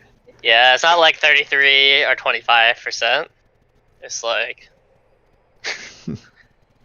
more than that, right, Steven? It's more. Sorry, what? 33 or 25%. Of what? Is it 33% faster or 25%? It's always 33%, always. I got these Japanese. It's multiplicative and never additive. I got these Japanese barbecue chips. But since I'm American, when I think of barbecue chips, I just think of like the barbecue sauce. Yeah. But the picture on this is like skewers of meat with like, bell peppers in between. So I'm like, I wonder what this is gonna taste like. What does it taste like? Doesn't just taste like I'm freebasing sauce. So, you're working on the mage then? Or we've decided you're mage, and I will heal? Yeah, I'm gonna. Is that the ideal? I'm gonna stick with the mage. I don't think it's worth changing. Also, you're gonna change covenants though, right? Yeah, I'm gonna change covenants, but like I also think that if if I can do like 4.5k DPS and I'm the lowest DPS and we can't time a 15, then the problem is not DPS. I think we should be able to time a 15 with 4.5k DPSs. Because previously we were saying a long time ago it was like 4 3. Time to switch. So like how much would tank and healing? So I can 3 hit? DPS by 1k. It's about time. What'd you Sorry, say? what were you saying? What? Steven said something about switching to increase his DPS by 1k. I think switching the ISPs probably. Yeah, that would probably help my DPS a lot tonight. Like you can try the satellite thing, right? I was reading an article about the guy who was trying it. Yeah. And apparently they're gonna clutter the space with all the satellites. They're gonna crash into each other. All the other ISPs out of the water and they all go bankrupt. I hope that all of my markets. But then like, and then Elon Musk will make even more money, and then we have to hate on him. And then they can go be slaves to create Mars into the perfect human paradise, and then become an awful mutant race that comes back to get revenge on us and Elon specifically, who will be a cyborg by that time and thus immortal. And he'll be able to tweet from just his mind. Yeah, because he'll have the Neuralink trip in his brain, correct? Imagine what that would produce, even less of a filter. So Tad, you gonna switch covenants? You gonna Venthyr it up? Yeah. What does Venthyr give you? Target, a lot more single target frost damage. This is just like a big frost bolt or something. Well, this is what it does. So you put a spell called Tormented Mirrors. It has a cast time. It's like 1.5 seconds or 2 seconds or something. When they're hit with this spell, they get a debuff, and the next time they attack or cast a spell, you get a free charge of a Brain Freeze, which lets you do an instant flurry, which basically will give you two ice lances acting as if your target was frozen. And it'll do that 3 times. Every 6 seconds, I think. 3 times every 6 seconds, or 3 times over 6 seconds? No, 3 times. It can only happen once every 6 seconds. So it'll like happen, and then 6 seconds later, probably it'll happen. And then 6 seconds after that, it'll happen. And it also deals some damage on its own, but the real meat and potatoes is from the Brain Freeze procs. Yeah. That's good, because actually, like, I think we talked about Frost Mage is bad in single target, and you're using the AoE legendary, so yeah. So single target action. And you stay out of danger now, so you take less damage, right? Because you don't have to be in melee range. Yeah, that too. So I don't know. I enjoyed it more than I did the Night Fae one, because I started as Night Fae on my mage. I don't know, the Night Fae one, it just felt like I was putting myself at great risk, and the damage wasn't as good as I felt like it should be, I guess. Great risk. Yeah. Andrew cares not about great risk. He welcomes the risk. Let's see. So that goes to Venthyr, so we'll have... Do we have any deaths in that run? The Demon Hunter, like, jumped off the edge or something. I don't know. That was the only one. Yeah, your healing skills. This is a testament to them that I didn't die. Yeah, I should have known that he was walking off the edge, so I could have gripped him back. I was not good enough for that, fortunately. Let's see, what's our covenant? Do you have life grip on a mouse over? We won't have any. I do. Is it on mouse server? I don't know. I have it on a hotkey, but I just never use it. It's very difficult. I feel to like. Like I'm in the middle of a cast, and it's like, will this guy die or not? Do I want to cancel it? And then I have to like find where that guy is. Hopefully, of course, on the because the good thing with reactive healing is I can tell who needs the healing by their life bars. I can't tell who needs the healing based on like their walking animation, because then I have to like, all right, it's the demon hunter. Let me find the demon hunter. Where is the demon hunter?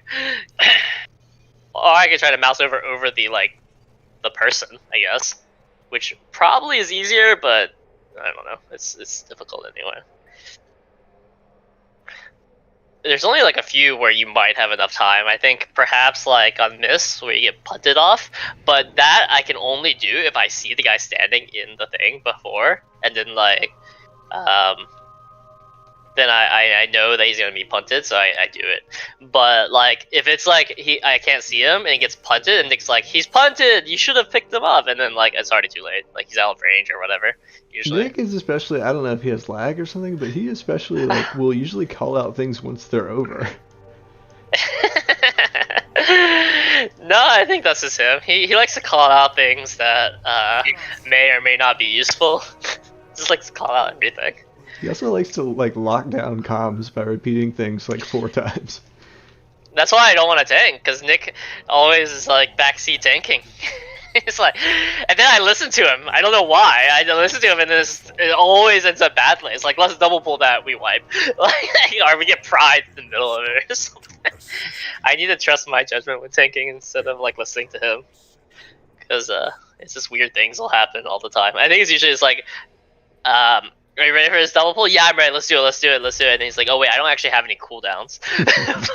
I wanted to do it anyway. I was like, oh no. Wow. But okay, so I guess we'll go priest. I guess I shouldn't go pally then, even though I just finally got my legendary. So what's our plan for this coming week then? Are we practicing a bit? I'm down for that. If y'all want, if that's too boring, we could do something else. I'm okay because I haven't really healed on my priest in a while, so I need to get into using trinkets. If I switch my covenant on my rogue, I want to do a bunch to get renowned. I guess you guys have a lot to play anyway, because you're like both switching covenants, right? So you might like that'll probably take like 4 hours to get to max, I guess. Yeah. 4 hour tour. I mean, Steven would know because he's done it so many times. It's basically like the new faction change. Sort of. Oh, you know what I should do also? A race change. I haven't done that in a long time. That's a good idea. Thanks for reminding me.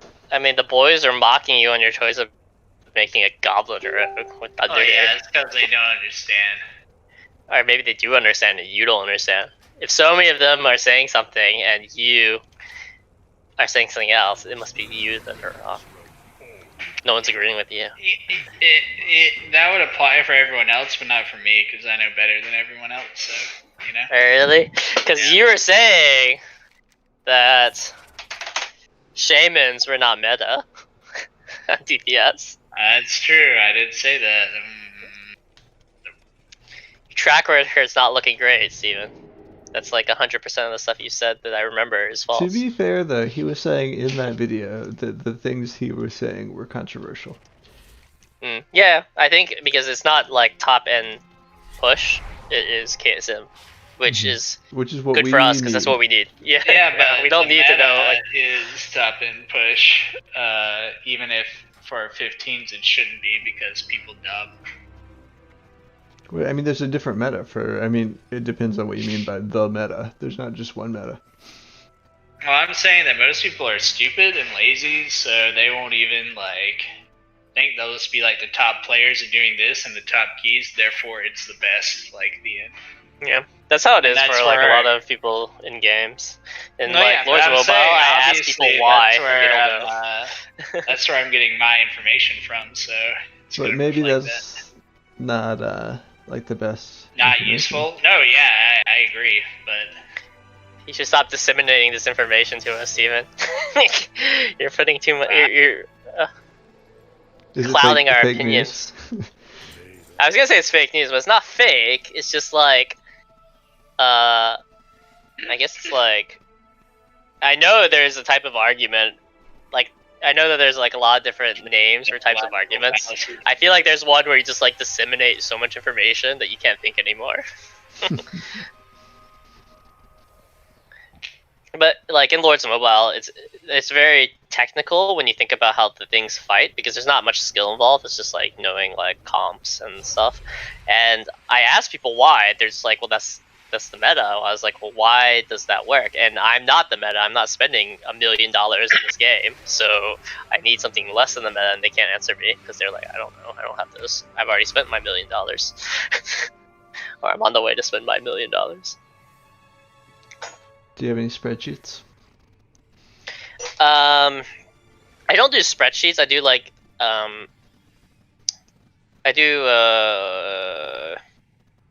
like in my head, because it's not so difficult. It's like the way it works is you have 3 different types of units. You have like melee, range, and like cavalry, like horses.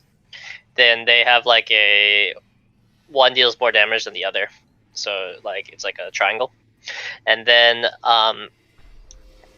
like you can set your formation up so that one is in the front and the other is in the back, or that they're split, so that if you like break one, you have to go to a different type, and then if you break that, you go back to the first type. So you can either do like 1 2 3 or like 1 2 1 2 3. So then the meta is like you tank at this one comp, but no one knows why that I can that I ask, because they all just watch YouTube videos, and I'm not gonna sit around and watch like these 7-hour streams to try to glean information. So that's why I was like asking these guys. But recently I've met a few people. Like actually I've met some really big spenders like on Discord. In our last Lords Mobile event, these are the guys that spent top 3 and 4 in the world for this event. So I don't know how much it is, but they spent a lot of shit on that. So I guess their game is really different though, because they have access to. Yeah, their game is meta, but the thing is, they are creating the meta. These guys, so they create the meta based on their experience on attacking and defending, and so they're able to give the reason as to how it works. So then, if I'm posing them a theoretical non-meta question, they can think it through and be like, "That seems like it would be good, but I don't know 100% because I'm not at that level. I don't need to use these types of things anymore because I'm higher level."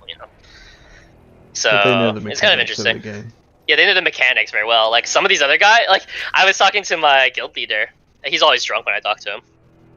And we were doing this, it's like a PvP hold, like King of the Hill, I guess you hold positions. So basically he's at the hold it and let people attack you. Like 20 guys versus 20 guys. So you have like a lot of troops inside. And then I was like asking him like, why is this thing the meta, this formation the meta? He's like, well, this is how it is. And I was asking him like, for these like buffs that you're using, why are these the 5 buffs and not these 4 buffs and whatever? And then like he was trying to explain it to me, and I was like trying to explain it to him technically. He's like, well, I don't care about how technically it happens, it just works like this. I'm like, well, if you don't know how it works, then you can't really like adjust based on it, because no one is going to be the top echelon unless you are like, spending hundreds of thousands of dollars. So for example, like it's called familiars. They are buffs that you give, and there are types that, like, if you take a certain percentage of troop death, you take 4% troop death, you'll deal 600% damage to the enemy troops. Highest composition thing. So I'm thinking like, do I want to hit the highest composition thing? Do I want to hit like the thing that's going to deal the most damage to me, or the thing that's the easiest to kill so I can end the battle faster? And I'm like posing these types of questions, and the guy's like, I don't care. Whatever. I mean, I really enjoy this game because I feel there's a lot of thinking involved, and there's not much skill. There's a little bit of skill with like when you take attacks, you have to be able to like switch on the fly. But other than that, I think it's very logical.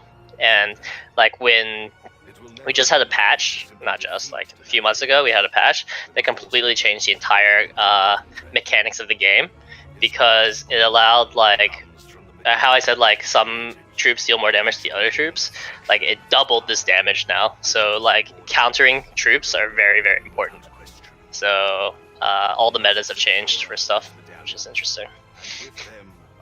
So I'm doing like I don't really do like number calculations, but like logically, which is cool. I remember hearing of such a plan many years ago, Renathal. Ooh, Arcane Mage. Plague Fall. Should we watch this video? So Arcane Mage, he ended up with 5k DPS, I think. At the end. Did you see this kangaroo I posted in Discord? Yeah, what's up with that? Well, Cindy posted on WeChat, and I really wanted to show someone in Discord, but I couldn't, like, I can't import it from WeChat. I couldn't figure it out, so I just Googled it and I found it. So I was testing to see if the GIF worked in Discord. But now this kangaroo, like, I was trying to imitate this kangaroo in my new type of dancing. Do you think he is, you know, the dance move where you like put your hands like in front of you and you like rotate them around? It kind of looks like this. Do you think he's doing that dance move, or do you think he's just like the hands are not in front of each other, they're like to the side of each other?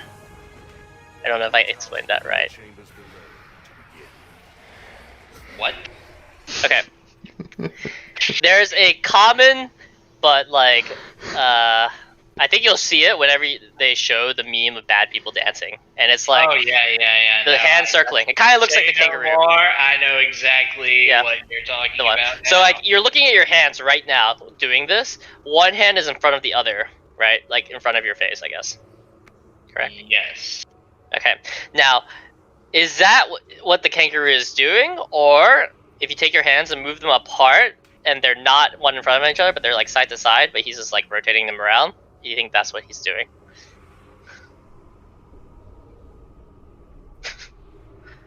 Second one. So they're not side by side. Or they're not long enough to. Yeah, that's what I'm feeling, but I can't tell. I thought he was just doing the normal one, so I was like, I could just incorporate this into even worse dance, but like also bend my back backwards while I'm dancing. Yeah, nice. That's always a good move.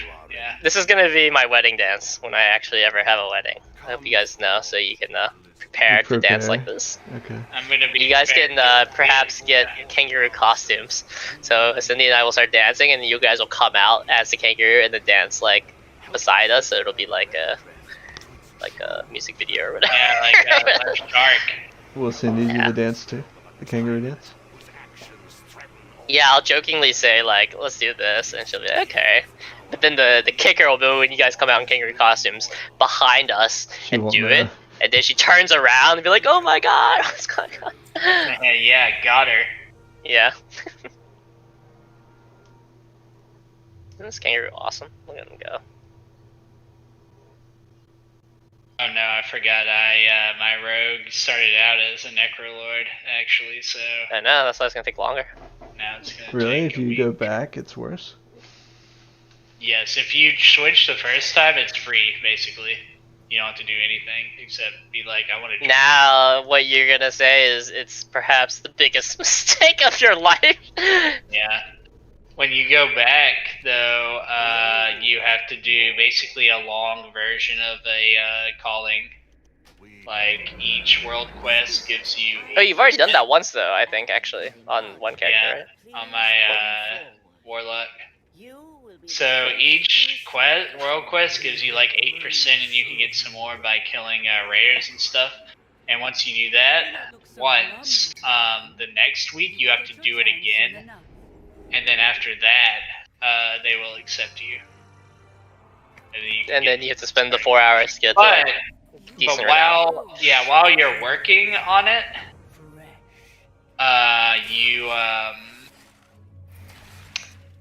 you can still use all the abilities of your old covenant without restrictions. So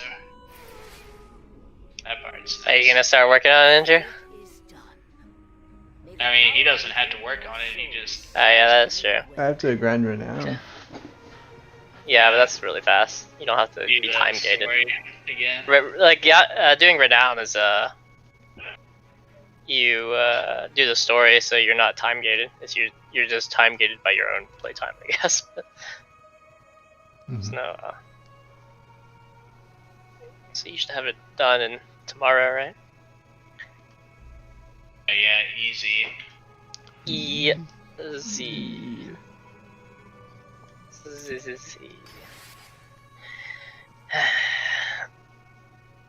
I like the Necrolords the most out of all the Covenants. I think the most interesting. Wait, why did you switch to Venthyr? Or no, you didn't switch to Venthyr. Because we didn't have a Venthyr in our comp, and I could be any Covenant because back then they were all equal. Which are still mostly equal, but if Necrolord is ahead, and we already were about to get another Venthyr, so we're all set on that. I can switch to Necrolord for Holy, because it's best, I think, for Holy. You can if you want.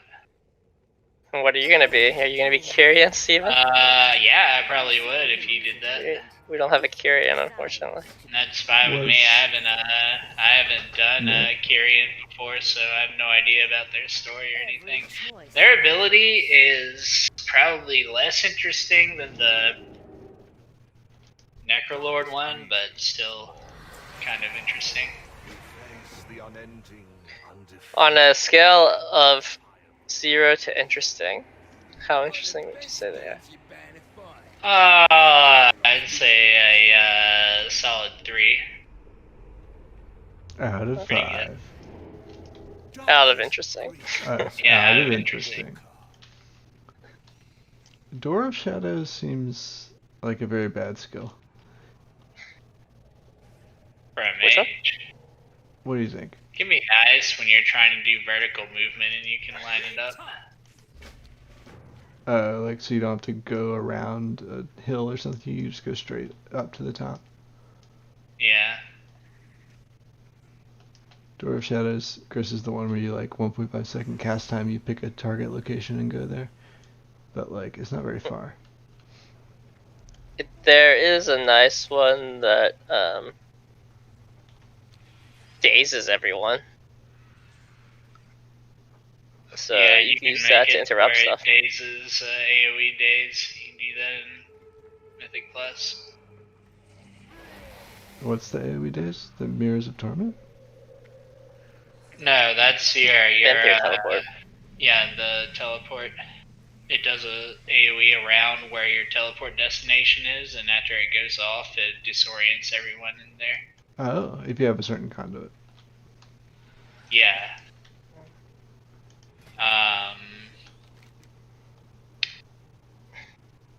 That is, I don't know if that's the one that's gonna say to use in Mythic Plus or not. Actually, it might not be. That's the single target conduit or single target. What's it called, dude? Soulbind. Dude. Do you get the one that's the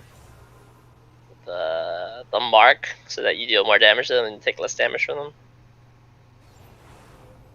You get that guy? You're talking to Steven? The mage. I don't Frost remember, mages. honestly.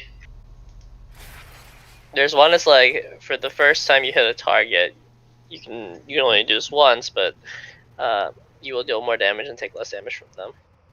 So I guess it'd be kind of nice for bosses to deal 1.5% more damage and to take 3% less damage or something. But I don't know if that is, like, what is the conduit tree that you need for Frost Mage? Or the Soulbind you need for Frost Mage? Let's see. And what's your secondary stat, so I can stop asking? I know it's Crypto 33.34, but I forgot the second one. Nagia. Naja, yep, that's the one. They might not do that one though, because I think they're two good potency conduits, so you might not take the damage. Frost has 2 potency. Yeah.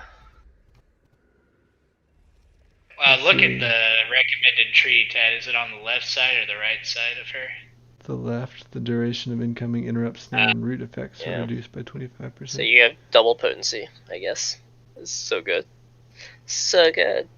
What's your other potency that you... Are you using 2 potency right now on your Night Fae? Well, I was, yeah. But now, because I don't have any renown, I only have 1 potency. Oh, you already swapped? Yep. Already swapped. Ooh. So is it gonna be Pally to Necrolord time? Pally to Necrolord? Wait, what do you mean? Holy Priest to Necrolord? What were you gonna do to Necrolord? You said you were gonna do something to Necrolord. Holy Priest is good for Necrolord. It's because Venthyr is just damage.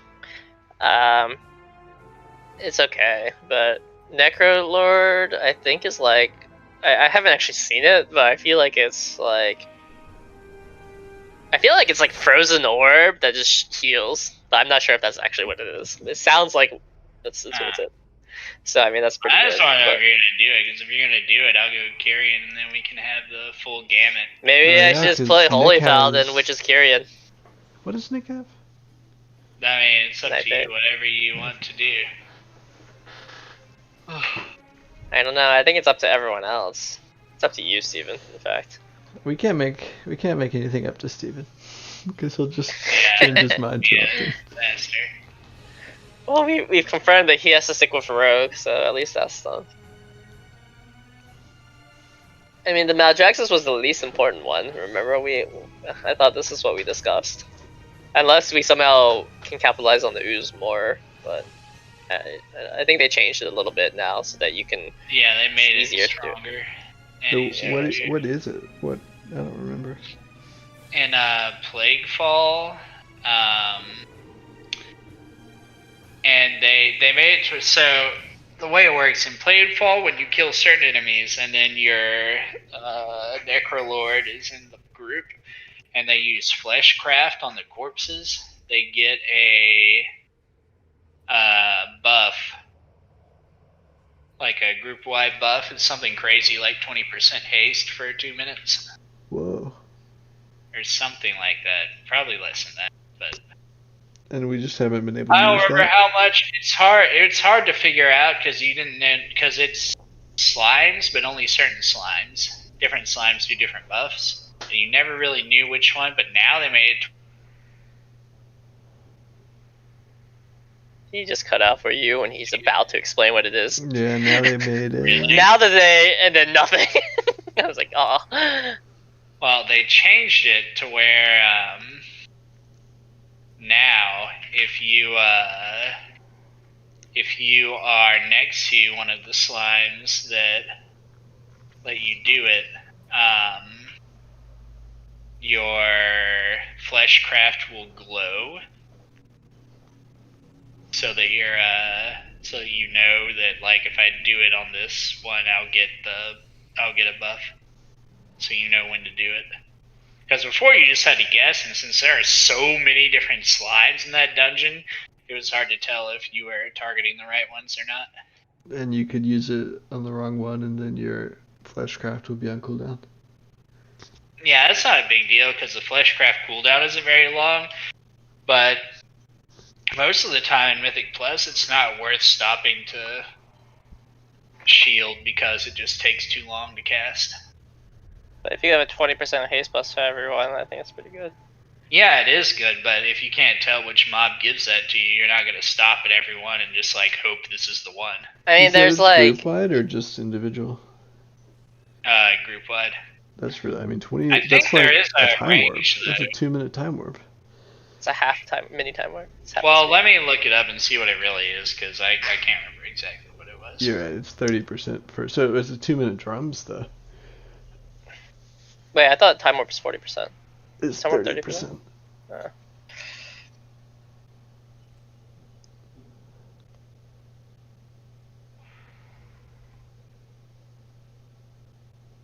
Wait, you are Necrolord now, right? No, you're Venthyr. Mm-hmm.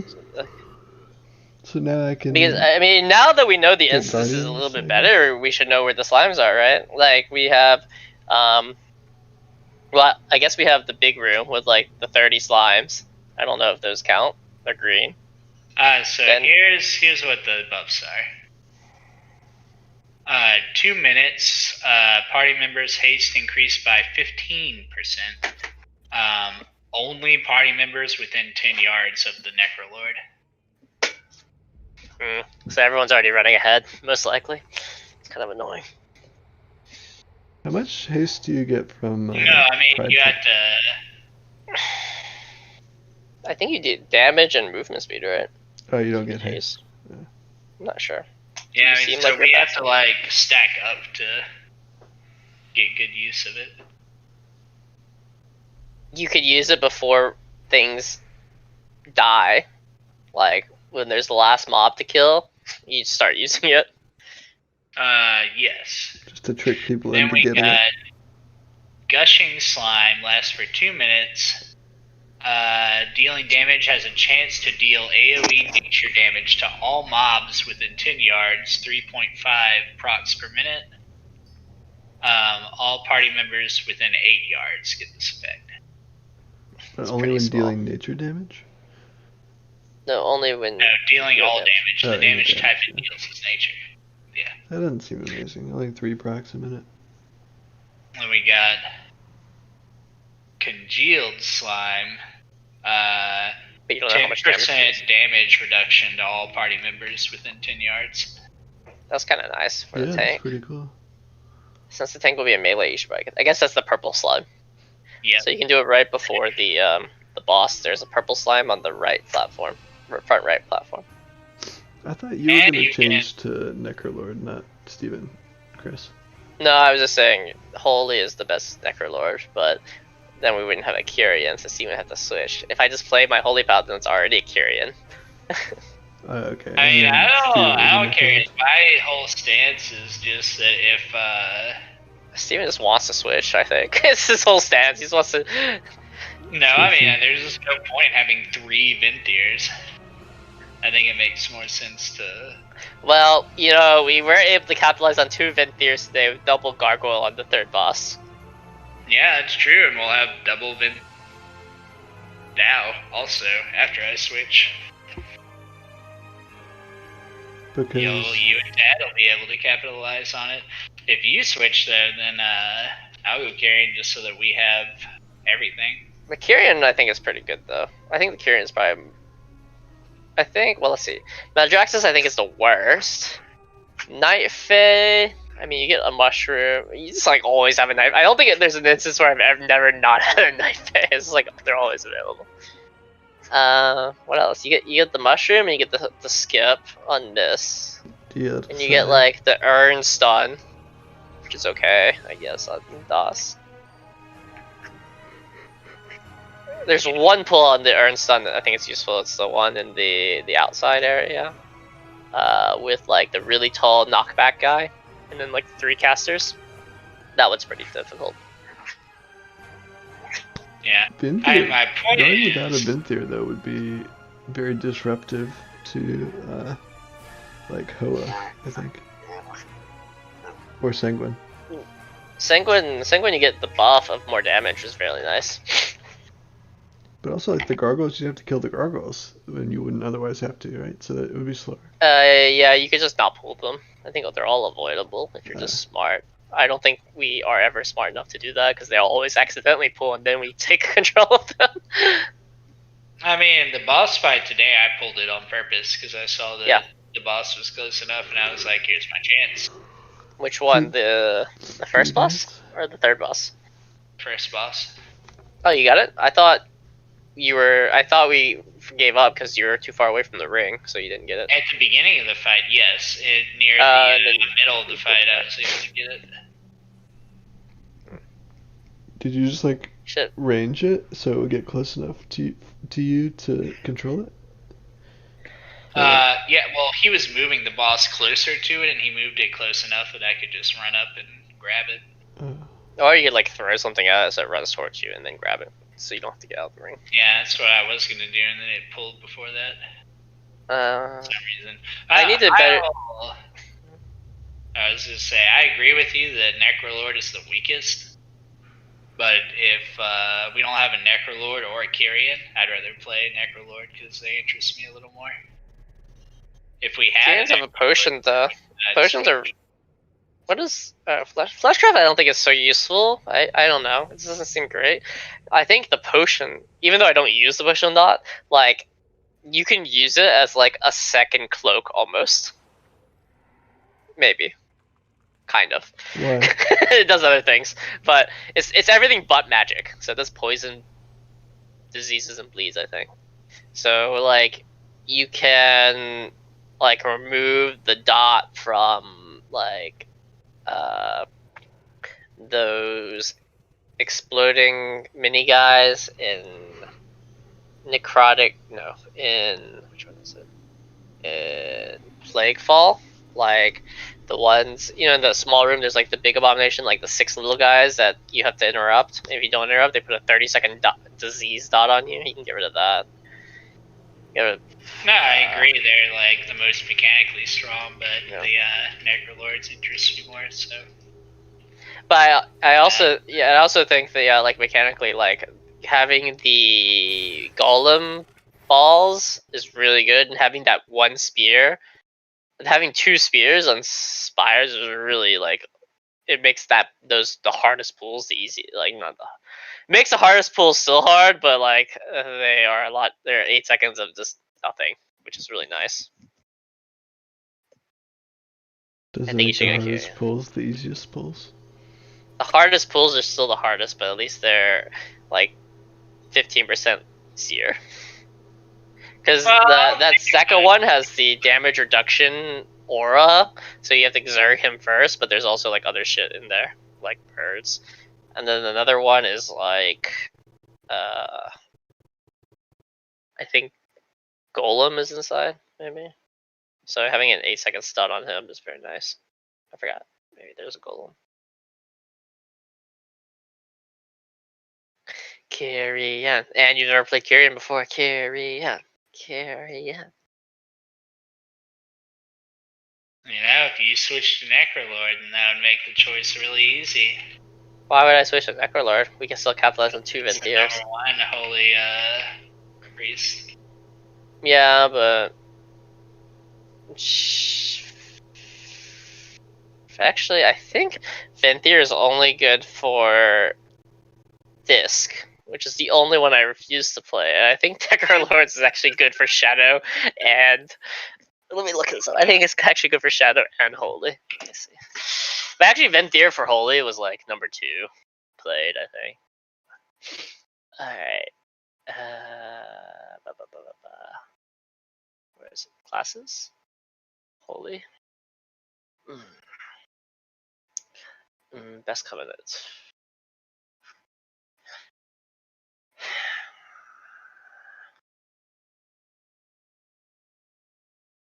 This is raid. Best Covenant Mythic Plus.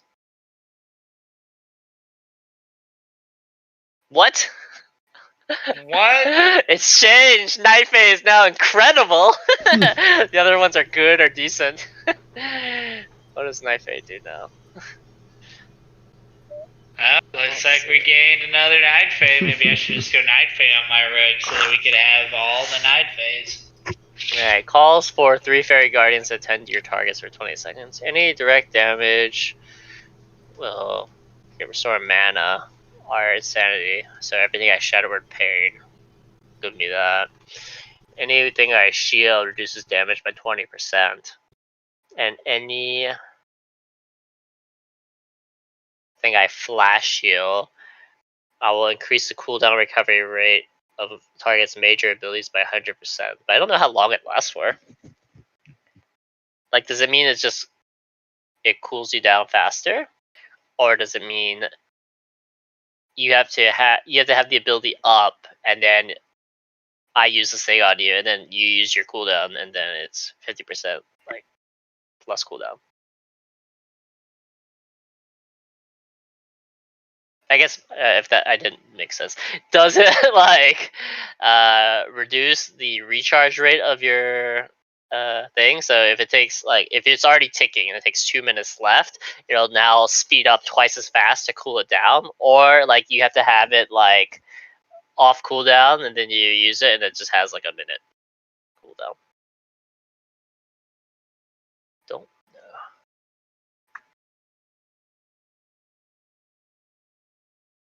know. Guess you guys don't care.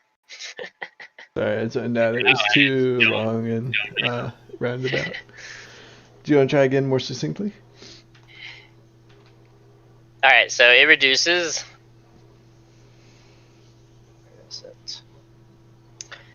increases cooldown recovery rate of your target's major ability by 100%. Do you need to have? Does the target need to wait until they use this on them, so you have the buff before it takes into effect, or will it retroactively apply its thing to things that are already on cooldown? Because it retroactively has to use it whenever. But if I have to wait, if I have to preempt your cooldown with this, then I need to know a little bit more, I guess. Yeah, that's a good question. I mean, I would think that it has to be on cooldown, or else it wouldn't affect the cooldown rate, right? What would it even mean for it to be preemptive? Okay, so you have combustion, and let's say it's a minute cooldown, right? So you've already used combustion. Then I pop this on you. Does your cooldown suddenly go to 30 seconds? Or not? Or do I have to have this? Or do I have to have this on you first before you pop combustion, and then when you pop it, it's just 30 seconds? That makes sense, I guess. I see. It does make sense, and that would make it because it doesn't have a duration on it for on this tooltip, so I'm not really sure. I mean, that'd be kind of crazy if it just took any cooldown that you had and cut it in half. Yeah, I think that would be just like bonkers. It's because it's based off flash hail. So what does that mean? I can just use it like 3 times on you, and then suddenly it'll be like bam, combustion all the time. All right, I'm gonna go. I mean, I guess that's why it's incredible.